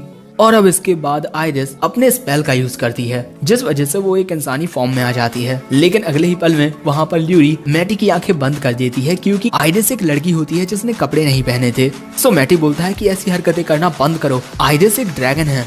अब इसके बाद हमें एकेडमी का सीन दिखाया जाता है जहाँ पर मैटी एयरहर्ट के सींग अपने साथ लेकर आया था। और ये देखकर हेडमास्टर पूछते हैं कि तुमने बस कुछ ही दिनों में एक ऐसे डीमन को मार दिया जो यहाँ से हंसा कि आइरिस कुछ टाइम पहले ही इंसानी फॉर्म में आई है। इसी वजह से शायद से उसके लिए उसकी पूरी पावर को कंट्रोल करना काफी मुश्किल होगा। और अगर गलती से उसकी पूरी ड्रैगन पावर वहाँ पर रिलीज हो गई तो ये पूरी एकेडमी ही यहाँ पर तबाह हो जाएगी। अब इसके बाद मैटी आइरिस से बोलता है कि टेस्ट अच्छे से देना, ओके। और अब इसके बाद ल्यूरी मैटी से पूछती है कि वो हेडमास्टर को कब बताएगा ड्रैगन वेन पिलर के बारे में और मॉन्स्टर्स के झुंड के बारे में।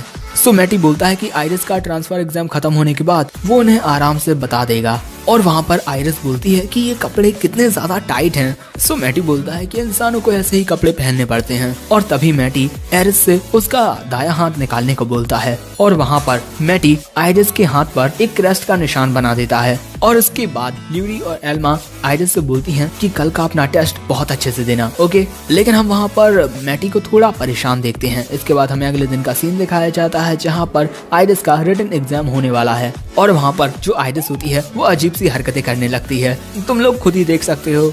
और इससे यहाँ पर मैथियस काफी परेशान हो जाता है। सो हेडमास्टर मैथियस से बोलते हैं कि ये क्या कर रही है। मैटी बोलता है ये सब नॉर्मल है। अब इसके बाद आइरिस का प्रैक्टिकल स्किल एग्जाम किया जाता है।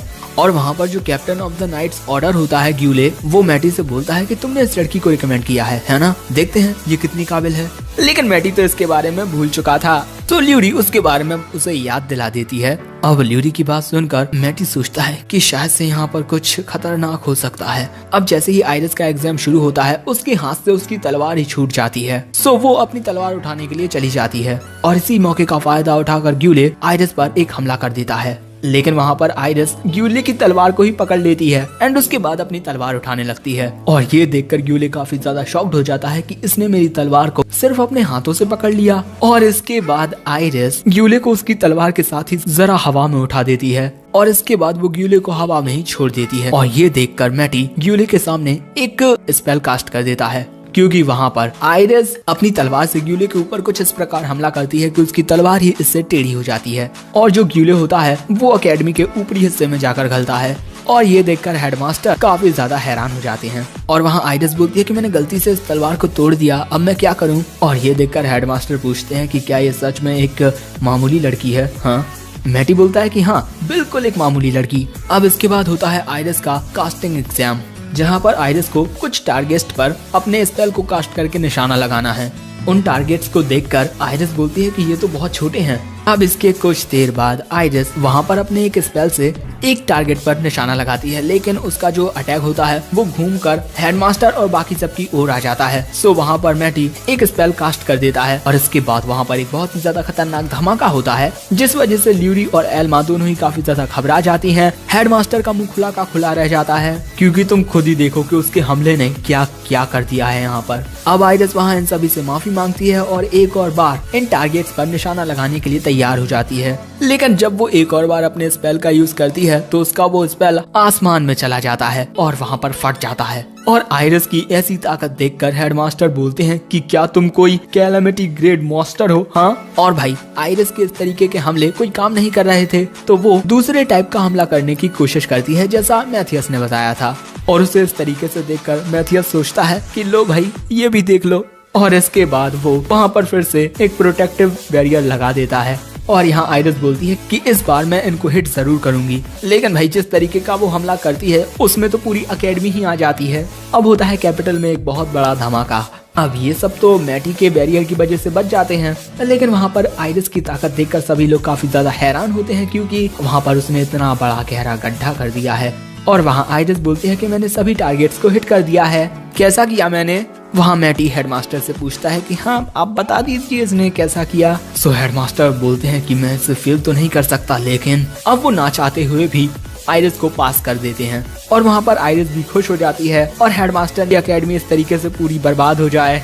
और एपिसोड के आखिर में यहाँ आइरिस एक प्यारी सी मुस्कुराहट देती है जिसको देखकर तुम सभी खुश हो जाओ क्योंकि ये एपिसोड यहाँ पर एंड हो चुका है। तो हमारे एपिसोड 3 की शुरुआत में कि हेडमास्टर और मैटी एक डुंजियान के अंदर आए हुए थे और यहाँ पर कई सारे लोग मटेरियल्स को इकट्ठा कर रहे थे। लेकिन इसमें इन्हें काफी ज्यादा दिक्कतें आ रही थी क्योंकि इनके पास पर्याप्त मात्रा में ऐसे लोग नहीं हैं जिनके पास क्रेस्ट ऑफ ग्लोरी हो, यानी कि फर्स्ट क्रेस्ट नहीं करेगी। सो तभी सेकंड एकेडमी का हेडमास्टर बोलता है कि हम इंटर स्कूल कंपटीशन में अपने आप को साबित कर चुके हैं। सो तभी ये दूसरा हेडमास्टर बोलता है कि उस फाइट का रिजल्ट डिमोनिक इंटरफेरेंस की वजह से पूरा का पूरा बिगड़ गया था, जिस पर एडवर्ड बोलता है कि वो डीमन तुम्हारा ही स्टूडेंट था। और तभी मैटी वहाँ बोलता है कि क्यों ना हम वो कंपटीशन फिर से करें और उस कंपटीशन में जो भी हारेगा उसे जीतने वाले की हर एक बात माननी होगी। फर्स्ट एकेडमी के हेडमास्टर को ये आइडिया काफी पसंद आता है, लेकिन वो इसमें एक और कंडीशन को ऐड करता है कि मैटी और उसकी पार्टी का कोई भी मेंबर इस कंपटीशन में हिस्सा नहीं लेगा।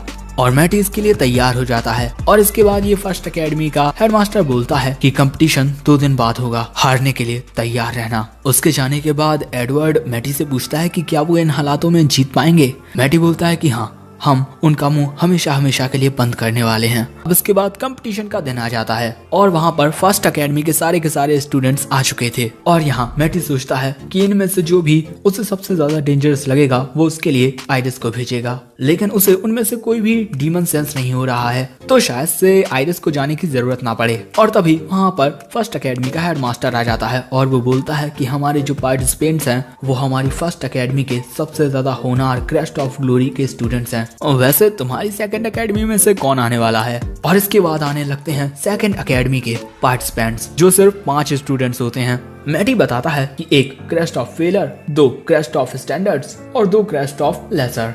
अब ये सब देखकर फर्स्ट एकेडमी का हेडमास्टर बोलता है कि स्टूडेंट्स उन पर हमला कर देते हैं, जो देखकर फर्स्ट एकेडमी के स्टूडेंट्स हैरान हो जाते हैं क्योंकि सेकंड एकेडमी के स्टूडेंट्स ने वर्डलेस कास्टिंग की है। और वहाँ पर सेकंड एकेडमी के सिर्फ 5 स्टूडेंट्स फर्स्ट एकेडमी के इतने सारे स्टूडेंट्स को हरा देते हैं और उनकी हालत भी बहुत ज्यादा खराब कर देते हैं। और ये देखकर फर्स्ट एकेडमी का हेडमास्टर क्या कह सकते हैं इसे? तुम लोग बताओ क्या कहेंगे इसे? हाँ। और यहाँ पर सेकंड एकेडमी जीत चुकी है, लेकिन यहाँ पर जो फर्स्ट एकेडमी का हेडमास्टर होता है वो ये सब मानने से इनकार कर देता है और बोलता है कि ये सभी तो बीस्ट्स हैं। तो एडवर्ड बोलता है कि वो बच्चे हमारी एकेडमी के बेस्ट स्टूडेंट्स हैं और हमारी एकेडमी का हर एक स्टूडेंट बहुत ज्यादा मेहनत करता है। सो तभी फर्स्ट एकेडमी का हेडमास्टर बोलता है तो ये साबित करके दिखाओ, ये लड़की, इसे फाइट करने दो। सो तभी आइरिस बोलती है कि क्या मैं? लेकिन मेरे पास तो कोई हथियार ही नहीं है। सो तभी मैटी आइरिस को एक तलवार देने लगता है। सो फर्स्ट एकेडमी का हेडमास्टर बोलता है कि 1 मिनट मुझे ये चेक करने दो कि कहीं तुम कोई चालबाजी तो नहीं कर रहे। एंड उसके बाद वो तलवार को चेक करता है जो उसे काफी भद्दी और बेकार लगती है और अब मैटी ये तलवार आइरिस को दे देता है। वहाँ पर एडवर्ड बोलता है कि जरा संभल कर क्योंकि ये तलवार उसी की है। और वहाँ पर जो आइरिस होती है वो गलती से इस तलवार को जलेबी की तरह घुमा देती है। ये देखकर हेडमास्टर की हालत बहुत ज्यादा खराब होती है और वहाँ आइरिस कुछ ऐसा एक्सप्रेशन देती है। और अब इसके बाद एडवर्ड फर्स्ट एकेडमी के हेडमास्टर फैकस से बोलता है कि महाराज ने हमें वर्डलेस कास्टिंग की इजाजत दे दी है, लेकिन फर्स्ट एकेडमी अभी भी ऐसा नहीं कर रही, तो इसका कारण क्या है? हाँ। जिस पर फैकस बोलता है कि मुझे इस किंगडम के एजुकेशनल प्रिंसिपल्स को बचाना। हम कहाँ जा रहे हैं? मैटी बताता है कि बैरियर के लिए मटेरियल्स को इकट्ठा करने। ल्यूरी पूछती है जैसे मिथरल। सो मैटी बोलता है कि ये फर्स्ट एकेडमी के स्टूडेंट संभाल लेंगे, हम लोग मैजिक स्टोन लेने के लिए जा रहे हैं। सो तभी एल्मा बोलती है कि अगर हमें पूरे किंगडम के लिए बैरियर बनाना है तो इसके लिए तो लगभग 60 सेंटीमीटर का एक बड़ा सा मैजिस्टोन चाहिए होगा।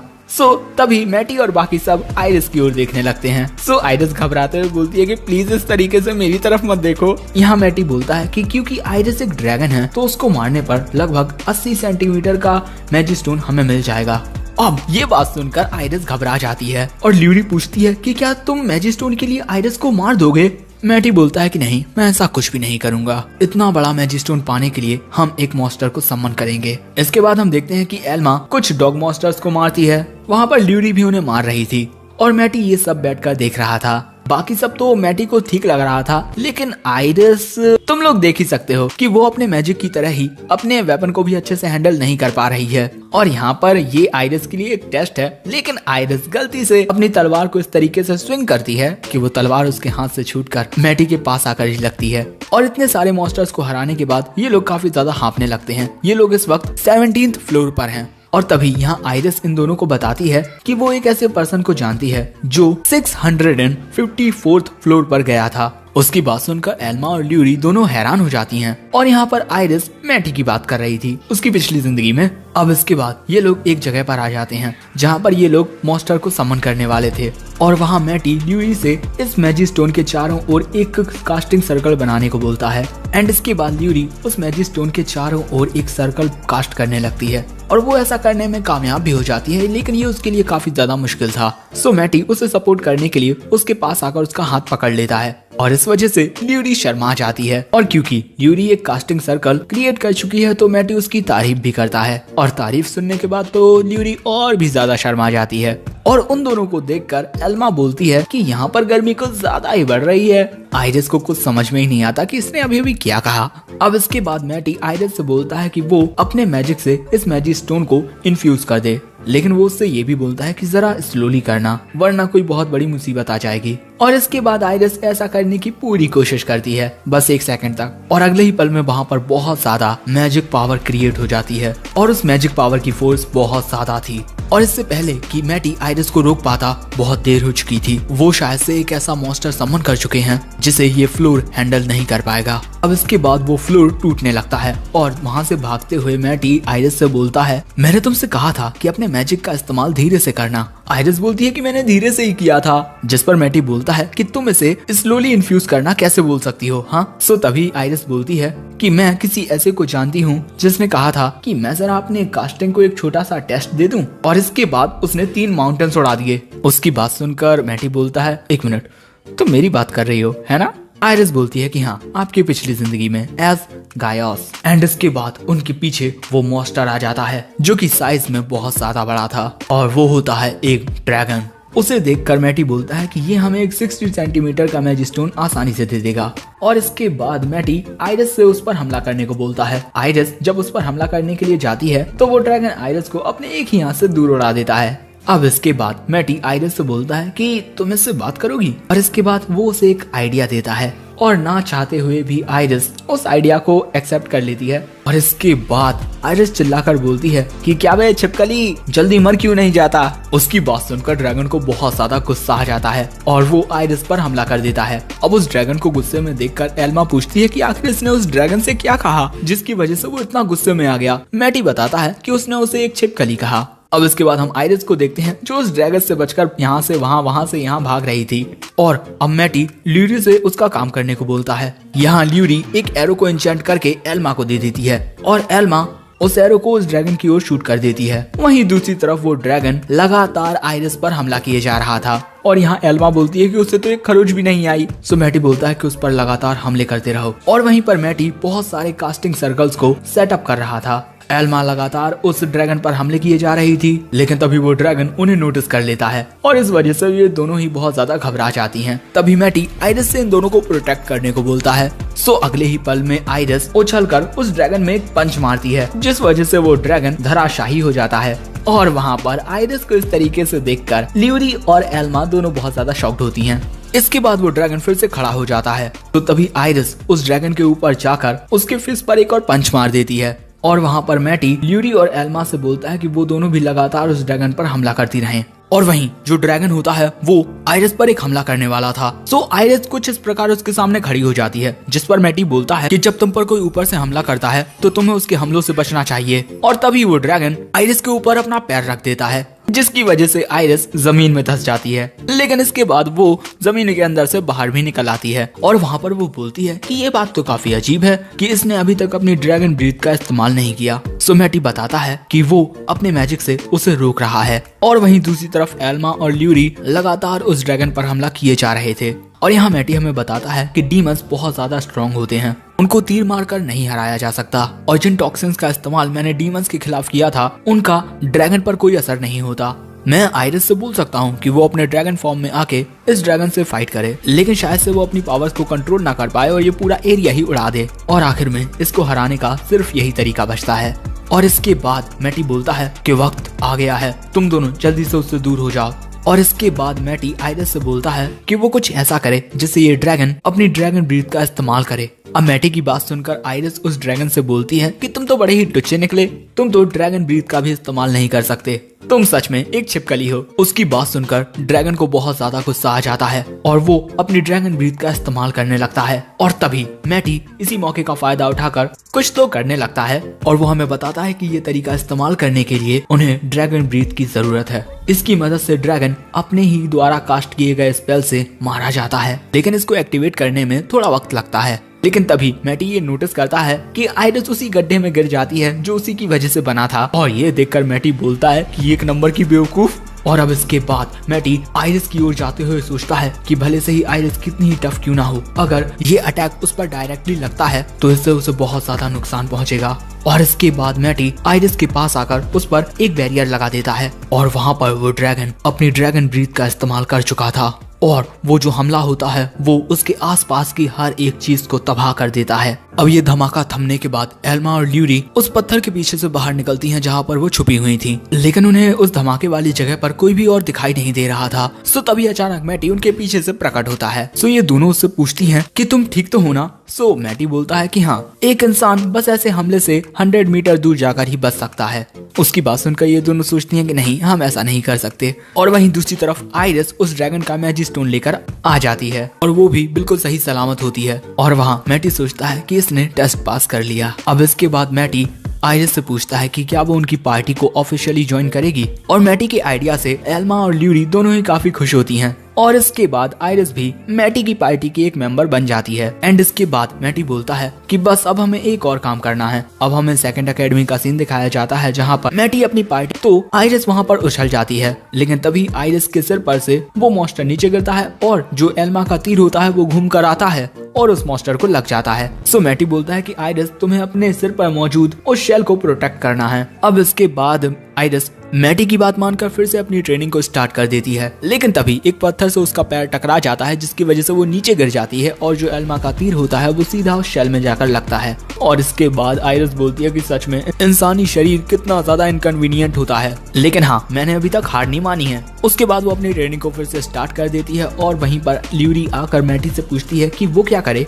मैटी बोलता है कि तुम कुछ नए इक्विपमेंट बनाओ जिससे तुम्हारा एन्चेंटमेंट में लेवल अप होगा, क्योंकि अब तुम्हें मेरे लिए हथियार बनाने होंगे। उसकी बात सुनकर ल्यूरी बहुत ज्यादा खुश हो जाती है और बोलती है कि मैं अपना 100% दूंगी। उसकी बात सुनकर मैटी बोलता है कि चलो ठीक है, तुम मेरे लिए एक तलवार बनाना।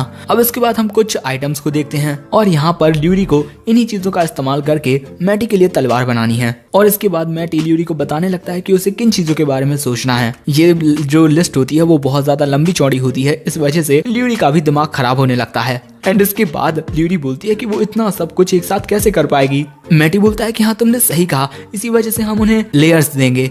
अब इसके बाद मैटी समझाता है कि ब्लेड को 5 भागों में बांट दो। तुम ड्रैगन के नाखून को तलवार के बीच में लगाना और बाकी की बची हुई साइड्स हैं उन पर मिथ्रिल प्लेट्स लगाना। अब इसके बाद तुम्हें इमेजिन करना है कि तुमने चारों स्पेल्स को हर एक पार्ट में लगाया है और आखिर में उन्हें एक साथ मिला दो। अब वहाँ पर मैटी का आइडिया ल्यूरी को पूरी तरीके से समझ में आ जाता है और उसके बाद वो वैसा ही करने लगती है। यहाँ पर मैटी भी उसे सब कुछ सिखा रहा था और आखिर में ल्यूरी ऐसा करने में कामयाब हो जाती है। अब ये देखकर मैटी बोलता है कि चलो अब तुम्हारे लिए एक तलवार बनाई जाए। वहीं दूसरी तरफ आइरिस एल्मा के तीर से बचने की पूरी कोशिश कर रही थी, लेकिन वो ऐसा करने में नाकामयाब हो जाती है। और दूसरी तरफ एल्मा बोलती है कि तुम मुझसे नहीं बच पाओगी, जिस पर आइरिस बोलती है कि अगली बार तुम मुझे हिट नहीं कर पाओगी। तभी मैटी आइरिस से बोलता है कि यहाँ पर आओ, ल्यूरी ने कुछ नए हथियार बनाए हैं। अब इसके बाद हम ल्यूरी को देखते हैं जिसके हाथ में एक तलवार होती है और वो उसके सामने पड़े हुए बड़े से पत्थर पर 2 स्लैश करती है और इसके बाद उस पत्थर के टुकड़े टुकड़े हो जाते हैं। ये देखकर ल्यूरी खुद ही हैरान हो जाती है। अगली बारी आती है एल्मा की और वो वहाँ पर अपने धनुष बाण का प्रयोग करके एक बड़े से पत्थर को उड़ा देती है। इनके जो हथियार हैं वो पहले से बहुत ज्यादा स्ट्रॉन्ग हो गए हैं। अब आखिर में बारी आती है आइरिस की और यहाँ आइरिस को मिला है एक स्पीयर। और इसके बाद जब आइरिस एक बड़े से पत्थर को अपने भाले की मदद से उड़ाने के लिए जाती है तो उसकी फोर्स इतनी ज्यादा होती है कि पत्थर तो मानो अचानक से ही गायब हो गया हो। और यह देखकर एल्मा और ल्यूरी के कुछ ऐसे एक्सप्रेशन होते हैं और इस वजह से आइरिस भी काफी खुश होती है। और यहाँ मैटी बोलता है कि तलवार तुम्हारे लिए इतनी सूटेबल नहीं है, तुम एक स्पीयर का इस्तेमाल करके अच्छे खासे अटैक कर सकती हो और इसका यूज करना तुम्हारे लिए काफी आसान भी होगा। एंड इसके बाद वो सभी और भी ज्यादा ट्रेनिंग करने के लिए रेडी हो जाते हैं और वहाँ मैटी अपनी तलवार निकालते हुए बोलता है कि चलो मेरे खिलाफ तुम तीनों। अब इसके बाद ये सभी ट्रेनिंग करना शुरू कर देते हैं और आखिर में मैटी हमें बताता है मेरी पार्टी में एक नया मेंबर ज्वाइन हो चुका है, आइरिस। और वर्ल्ड लेस कास्टिंग की जो पॉपुलैरिटी है वो दिन ब दिन बढ़ रही है और जब हम इस किंगडम में एक बैरियर लगाकर उन डीमंस को यहाँ से भगाने में कामयाब हो जाएंगे उसके बाद मुझे यहाँ पर रुकने की कोई भी जरूरत नहीं होगी। और अगर सब कुछ ऐसे ही अच्छे से चलता रहा तो मैं जल्द ही ये स्कूल छोड़कर चला जाऊंगा। और उसकी ये बात ल्यूरी सुन लेती है और आखिर में हमें एक ऐसी जगह दिखाई जाती है जहाँ पर बहुत सारे डीमंस होते हैं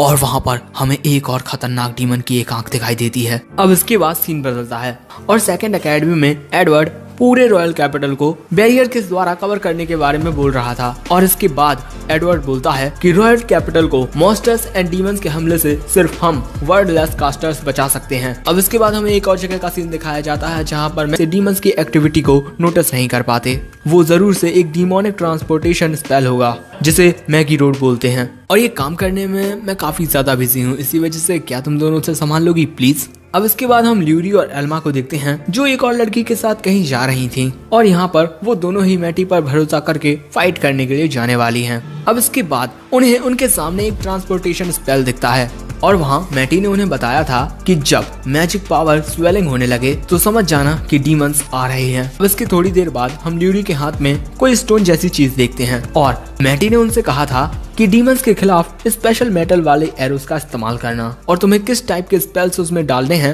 ये तुम खुद से ही डिसाइड कर लेना। उसकी बात सुनकर ये दोनों हैरान हो जाते हैं। सो मैटी आगे बोलता है कि लड़ाई के टाइम पर सिचुएशन को अच्छे से समझना और उसी के अनुसार प्लान बनाना ये काफी ज्यादा इम्पोर्टेंट होता है। और तुम दोनों बिल्कुल भी चिंता मत करो, मैंने तुम्हें जो टेक्निक सिखाई हैं वो तुम्हारे बहुत काम आएंगी, मुझे तुम दोनों पर पूरा यकीन है। अब इसके बाद प्रेजेंट में ल्यूरी कास्टिंग सर्कल बनाना फिनिश कर लेती है एंड वहाँ पर एल्मा के लिए कुछ बहुत ही ज्यादा बेहतरीन एरो तैयार हो जाते हैं। और वहाँ पर जो लड़की उनके साथ आई हुई थी वो ये देखकर काफी ज्यादा हैरान होती है कि आखिर इन लड़कियों में इतनी ज्यादा काबिलियत कैसे है और इस लड़की ने तो अपना ही कास्टिंग सर्कल बना लिया। मैथियस की टीम बहुत ही ज्यादा कैपेबल है। लेकिन तभी अचानक जो ट्रांसपोर्टेशन स्पेल होता है वो बड़ा होने लगता है जो देखकर ये समझ जाती हैं कि अब उसमें से डीमन आने वाले हैं। सो तभी एल्मा वहाँ पर अपने एक एरो को शूट करती है और वो एरो एक डीमन में लगता है और इस वजह से वो डीमन नीचे गिरकर मारा जाता है। एंड इसके बाद एक और डीमन निकलता है, एल्मा उस पर भी अपने एरो से शूट करती है लेकिन इस वाले डीमन को वो एरो ज्यादा डैमेज नहीं पहुंचाता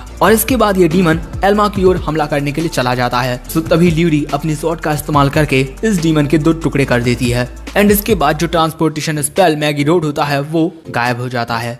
और इसके बाद ये दोनों ही काफी ज्यादा खुश होती हैं कि इन दोनों ने अकेले ही डीमंस को हरा दिया। लेकिन तभी अचानक उन्हें कुछ महसूस होता है। वो दोनों कैपिटल में से एक बहुत बड़ा मैजिक सर्ज सेंस करती हैं एंड इसके बाद वो दोनों वापस जाने लगती हैं। अब इसके बाद वो दोनों पहुंच जाती हैं मैटी के पास और वो मैटी को उस मैजिक सर्च के बारे में बताती हैं जो उन्होंने कैपिटल में सेंस किया था। सो मैटी उनसे बोलता है कि तुम दोनों चिंता मत करो, मैंने सब इंतजाम पहले से ही कर लिया है। जिस पर एल्मा पूछती है कि आखिर तुम्हारे कहने का क्या मतलब है। सो अब मैटी बताता है वहाँ पर स्पेल के लिए सैक्रिफाइस किया होगा। सो अब ल्यूरी पूछती है कि उन्हें क्या करना चाहिए। सो मैटी बताता है कि डीमंस जरूर से सेकंड एकेडमी के ऊपर अपीयर होंगे। इस बैरियर को बनाने में अभी कुछ और वक्त लगेगा, तब तक तुम दोनों को ये संभालना होगा। अब मैटी की बात सुनकर ल्यूरी और एल्मा वहाँ से चली जाती हैं। अब उनको इस तरीके से जाते हुए देख मैटी सोचता है कि इनका कॉन्फिडेंस पहले से ज्यादा बढ़ चुका है अब ये पहले से ज्यादा बहादुर हो गई हैं। एंड तभी वहाँ पर आइरिस मिथ्रिल के 40 बॉक्स लेकर आ जाती है। अब सेकंड एकेडमी में एल्मा और ल्यूरी हेडमास्टर एडवर्ड के पास आती हैं और वहाँ हेडमास्टर इन दोनों को बताते हैं कि तुम दोनों बिल्कुल सही वक्त पर आई हो। मैथियस तुम दोनों के लिए ये मैजिस्टोन्स छोड़ कर गया था और यहाँ पर मैटी इतने सारे मैजिस्टोन इसीलिए रख कर गया है क्योंकि ल्यूरी ज्यादा से ज्यादा कास्टिंग सर्कल्स क्रिएट कर पाए। लेकिन तभी एक लड़की आकर बताती है कि हमारी एकेडमी के ऊपर बहुत ही ज्यादा मैजिक डिटेक्ट हुआ है और तभी अचानक हम देखते हैं कि आसमान में एक क्रैक अपीयर होता है और उस क्रैक में से एक डीमन निकलता है। उसे देखकर सभी बच्चे काफी ज्यादा घबरा जाते हैं और उन्हें देखकर ये डीमन बोलता है कि तुम बेवकूफ इंसान यहाँ पर मुझसे लड़ने के लिए आए हो, आज मैं तुम सभी को यहाँ पर खत्म कर दूंगा। एंड इसके बाद वो एक बड़ा सा स्पेल कास्ट करके उनके ऊपर हमला कर देता है जिसकी वजह से वहाँ पर एक काफी बड़ा धमाका होता है। उस डीमन को लगता है कि इस धमाके में वो सारे स्टूडेंट्स मारे गए होंगे, लेकिन तभी वो नोटिस करता है कि उन्हें तो कुछ भी नहीं हुआ क्योंकि मैथियस ने वहाँ पर एक डिफेंस स्पेल लगा दिया था। और तभी हेडमास्टर दो स्टूडेंट्स को उस पर हमला करने को बोलते हैं, लेकिन उन दोनों स्टूडेंट्स के अटैक उस डीमन तक पहुंच ही नहीं पाते और इसी वजह से एल्मा उस डीमन पर अपने एरो से हमला करती है, लेकिन वो डीमन उसके एरो को पकड़ लेता है और बोलता है कि तुम्हारे अटैक्स बहुत ही ज्यादा कमजोर हैं। अब ये देखकर एल्मा ल्यूरी से पूछती है कि तुम्हारी इंचेंटमेंट कैसी हो रही है और इसके बाद हम ल्यूरी को देखते हैं जो इस कास्टिंग सर्कल को बनाते टाइम काफी ज्यादा थक जाती है क्योंकि ये काफी ज्यादा कॉम्प्लेक्स होता है और उसे वो कास्टिंग सर्कल बनाने में कुछ और वक्त लगेगा। उसकी बात सुनकर एल्मा बोलती है कि ठीक है, तब तक हम इस डीमन को रोकने की कोशिश करेंगे। सो तभी ये डीमन एक बहुत बड़ा स्पेल कास्ट करके बोलता है कि तुम सभी मुझे कब तक रोक पाओगे। हाँ, सो तभी बाकी के जो सभी लोग होते हैं वो भी इस डीमन पर हमला करने के लिए रेडी हो जाते हैं। ये देखकर डीमन बोलता है कि भले से ही तुम सभी वर्डलेस कास्टिंग सीख गए हो, लेकिन हमारे बीच जो पावर का डिफरेंस है वो बहुत ज्यादा है। और इसके बाद वो डीमन उन सभी पर अटैक कर देता है। तो ये सभी स्टूडेंट्स वहाँ पर एक बैरियर बना लेते हैं उस हमले को रोकने के लिए, लेकिन वो लोग उस हमले को ज्यादा देर तक नहीं रोक पाएंगे। और वहीं हम ल्यूरी को देखते हैं जो बार बार अपनी कास्टिंग सर्कल को बनाने में फेल हो रही थी और अब उसके पास बस एक लास्ट पीस बचता है। और वहीं हेडमास्टर देखते हैं कि स्टूडेंट्स की हालत बहुत ज्यादा खराब होती जा रही है और वहाँ पर ल्यूरी को भी काफी ज्यादा चिंता हो रही थी कि अगर वो इस बार फेल हो जाती है तो वो सभी मारे जाएंगे। और अब ल्यूरी को अपनी काबिलियत पर शक होने लगता है। वो सोचती है कि पिछली बार तो उसके साथ मैटी था, इसी वजह से वो एन्चेंटमेंट में कंप्लीट हो पाई, लेकिन तभी कुछ स्टूडेंट्स बोलते हैं कि हमें इस अटैक को तब तक रोकना होगा जब तक ल्यूरी अपनी एन्चेंटमेंट को फिनिश नहीं कर लेती। और अब ये देखकर कि वो लोग ल्यूरी के ऊपर कितना भरोसा कर रहे हैं, ल्यूरी फिर से कोशिश करने के लिए तैयार हो जाती है। और अब इसके बाद ल्यूरी एक और कास्टिंग सर्कल को क्रिएट करती है और इस बार वो अपनी एन्चेंटमेंट में कामयाब हो जाती है और वहाँ पर उसने एक बहुत ही ज्यादा पावरफुल एरो क्रिएट कर लिया है। और अगले ही पल में एल्मा उस एरो को उस डीमन की ओर शूट कर देती है, लेकिन वो डीमन उस हमले को डॉच कर देता है क्योंकि वो समझ गया था कि ये हमला उसके लिए काफी ज्यादा खतरनाक है। लेकिन तभी जो एरो होता है वो अपनी डायरेक्शन को बदलकर इस डीमन की छाती के आर पार हो जाता है और उसी मौके का फायदा उठाकर जितने भी स्टूडेंट्स होते हैं वो एक साथ इस डीमन पर हमला कर देते हैं, जिस वजह से ये डीमन नीचे गिर जाता है। और अब इसके बाद सभी स्टूडेंट्स काफी ज्यादा खुश होने लगते हैं कि आखिरकार उन्होंने एक डीमन को हरा ही दिया।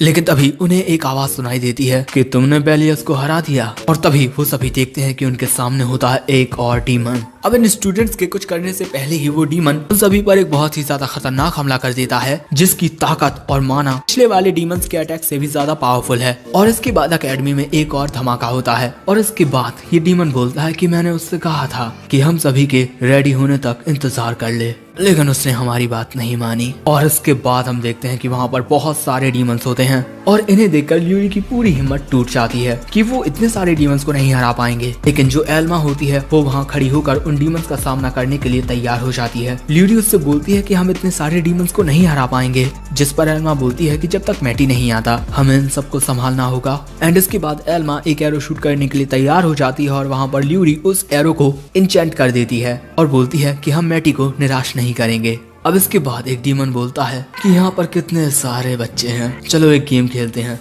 कौन इनमें से ज्यादा को मार पाता है। लेकिन अगले ही पल में एक डीमन पर हमला हो जाता है और इसके बाद वो नीचे गिरने लगता है क्योंकि वहाँ पर आ चुका था मैटी। वो इतने सारे डीमंस को देखकर बोलता है कि जितना मैंने सोचा था ये उससे ज्यादा हैं। और मैटी का ऑरा देखकर वहाँ पर एक डीमन उससे पूछता है कि क्या तुम्ही ने एलियस को मारा था। और वहाँ पर मैटी को देखकर ल्यूरी और एल्मा दोनों काफी खुश हो जाती हैं। और वहाँ मैटी बोलता है कि चलो मरने के लिए तैयार हो जाओ। इसके बाद वो एक ही हमले में एक डीमन को बीच में से काट देता है। एंड इसके अगले ही पल में हम देखते हैं कि मैटी वहाँ पर एक साथ ना जाने कैसे कई सारे डीमंस को खत्म कर देता है।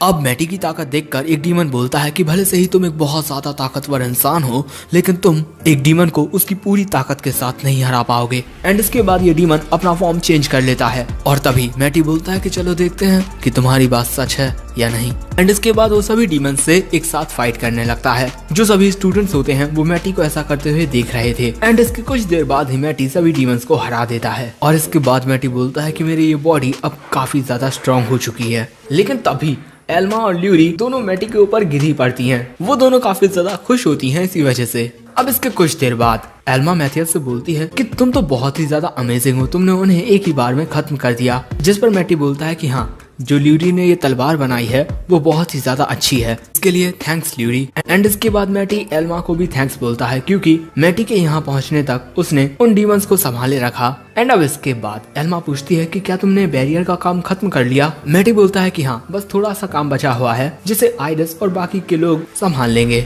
अब इसके बाद मैटी, ल्यूरी और एल्मा वहीं पहुंच जाते हैं जहां पर बाकी सब होते हैं और वो बैरियर का काम कर रहे होते हैं। एंड इसके बाद जो मैटी होता है वो वहां पर एक आखिरी मैजिक स्टोन को ऐड कर देता है एंड उनका जो बैरियर है अब वो कंप्लीट हो चुका है। एंड इसके बाद उस जगह से काफी तेज रोशनी निकलती है और वो रोशनी किंगडम के चारों ओर फैलने लगती है। और दोस्तों, यही बैरियर है। जितने भी लोग होते हैं वो ये सब देख रहे थे कि आखिर ये क्या है, और अब उनका पूरा का पूरा किंगडम एक बैरियर के द्वारा प्रोटेक्टेड है। और अब ये देखकर ल्यूरी और एल्मा बोलते हैं कि उन्होंने कर दिखाया, काम पूरा हो गया। मैटी बोलता है कि नहीं, हम सेकंड एकेडमी के हेडमास्टर और बाकी के स्टूडेंट्स को बैरियर के बाहर देखते हैं। और यहाँ पर हेडमास्टर बोलते हैं कि बैरियर से हमारा किंगडम तो सेफ रहेगा लेकिन आसपास के टाउन्स नहीं, इसी वजह से हमें उन सभी मॉन्स्टर्स को रोकना होगा। और तभी हम देखते हैं कि उनकी ओर बहुत ज्यादा मॉन्स्टर्स आ रहे थे। एंड उसके बाद जितने भी स्टूडेंट्स होते हैं वो उन मॉन्स्टर्स पर हमला करना शुरू कर देते हैं। और वहाँ पर उन मॉन्स्टर्स के लिए मैथियस ने एक जाल भी बिछाया हुआ था जिसके ऊपर पैर रखने पर वो ट्रैप एक्टिवेट हो जाता है और वहाँ पर एक धमाका होता है।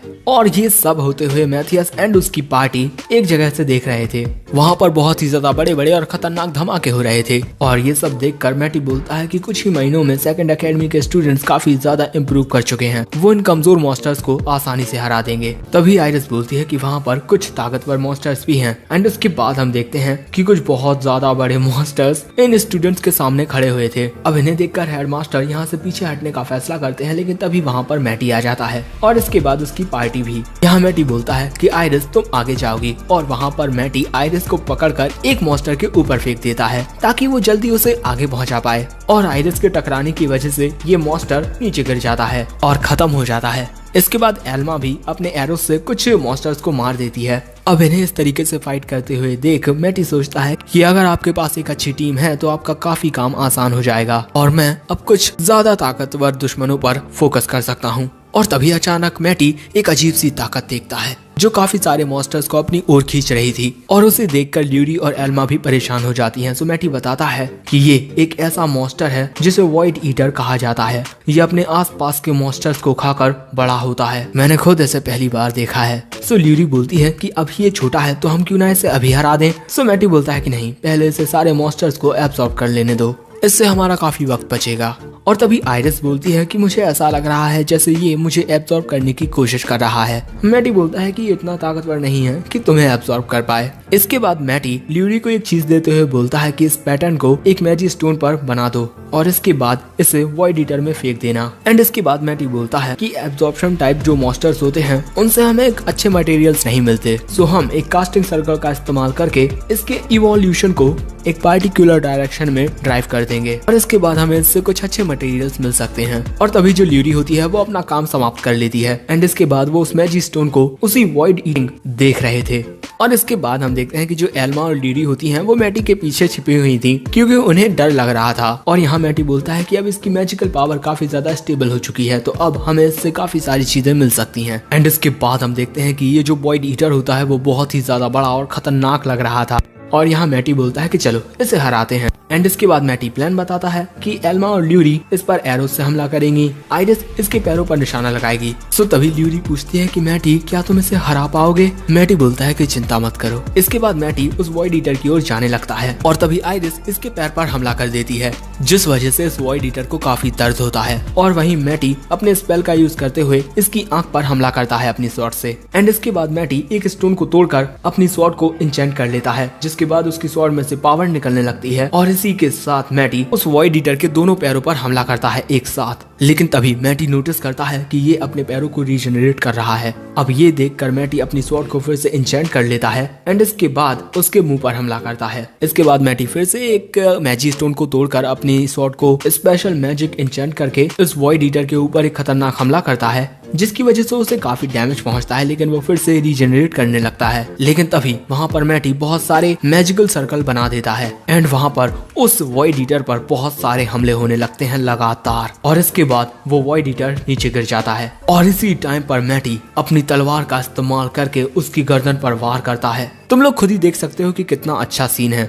और यहाँ पर वॉइड ईटर मारा गया है एंड अब इसके बाद वो बाकी सबसे बोलता है कि अब ये रीजनरेट नहीं करेगा, अब तुम इसके पास आ सकते हो। अब इसके बाद ये सभी लड़कियां मैटी के पास आ जाती हैं और यहाँ पर मैटी बोलता है कि एक बैरियर बनाना, उसके बाद डीमंस एंड मॉन्स्टर्स को मारना, इस वजह से मैं भी काफी ज्यादा थक गया हूँ। और तभी आइरिस के पेट में से गुड़गुड़ की आवाज आने लगती है, उसे भूख लगी हुई है। और वहाँ पर जितने भी स्टूडेंट्स होते हैं वो भी काफी ज्यादा खुश होते हैं और इसी के साथ एक नई सुबह होती है और हमारे सारे हीरोज इसी नए सवेरे को देख रहे थे। तभी मैटी कुछ सोचने लगता है। उसे इस तरीके से देखकर ल्यूरी पूछती है कि क्या हुआ, कोई गड़बड़ है? मैटी बोलता है कि नहीं, इस क्रिएचर का जो अपीयरेंस है वो काफी ज्यादा अजीब, मेरा मतलब ड्रैगन वेन के लिए एक काफी ज्यादा पोटेंशियली डेंजरस है और इसी वजह से मुझे लगता है कि मुझे कैपिटल के बाहर कुछ डुंजियंस को देखना चाहिए। उसकी बात सुनकर ल्यूरी भी कुछ सोचने लगती है और अब इसके बाद सीन बदलता है और हमें अकेडमी का सीन दिखाया जाता है और मैटी हेडमास्टर को बताता है कि वो ड्रैगन वेन में एक सर्वे करना चाहता है, इसी वजह से वो अकेडमी से जाना चाहता है। उसकी बात सुनकर हेडमास्टर बोलते हैं कि मुझे पता था ये दिन जल्द ही आएगा और इसके अलावा अकेडमी में कुछ ऐसा है भी नहीं जो तुम सीख सकते हो, लेकिन मैं तुम्हें अकेडमी से नहीं निकालूंगा। मैं तुम्हें एक स्पेशल स्कॉलरशिप देकर अपनी अकेडमी में ही रखूंगा। अगर तुम हमारी इस अकेडमी में बने रहोगे तो हमारी ये अकेडमी लगातार तेजी से ग्रो करती रहेगी और कभी अगर किसी दिन तुम्हें कोई दिक्कत होती है तो ये मेरे और इस नेशन के लिए काफी ज्यादा आसान होगा कि हम तुम्हारे लिए कुछ कर पाएं, क्योंकि तुम हमारे एक स्टूडेंट रहोगे। हेडमास्टर की ये सारी बातें सुनने के बाद मैटी बोलता है कि ये ऑफर इतना बुरा भी नहीं है, ठीक है मैं इसके लिए तैयार हूँ। एंड इसके बाद ल्यूरी उदास होकर पूछती है कि मैटी तुम सच में स्कूल छोड़कर जा रहे हो? तो तभी हेडमास्टर बोलते हैं कि अगर तुम लोग भी मैटी के साथ जाना चाहते हो तो मैं तुम सभी को भी स्कॉलरशिप दे सकता हूँ। और इसके लिए वो सभी आसानी से तैयार भी हो जाती हैं और ये कुछ हैरान करने वाली बात नहीं है। आफ्टर ऑल मैटी इन सब लड़कियों के लिए काफी ज्यादा मायने रखता है और ये दोनों लड़कियां यहाँ पर बोलती हैं कि अगर वो दोनों मैटी के साथ एक जर्नी पर जाएंगी तो वो उससे काफी कुछ सीख सकती हैं। और हाँ, वहाँ पर आइरिस भी उनके साथ है और यहाँ पर मैटी भी खुश होता है। अब इसके बाद यहाँ सीन बदलता है और हम देखते हैं कि हेडमास्टर और बाकी के स्टूडेंट्स मैटी और बाकी सबको अलविदा कहने के लिए आए हुए थे। और यहाँ हेडमास्टर बोलते हैं कि तुम जब चाहो तब आ सकते हो, ओके? हमारी सेकंड एकेडमी हमेशा तुम्हारा स्वागत करने के लिए तैयार है। ये सभी बोलते हैं कि हाँ ठीक है।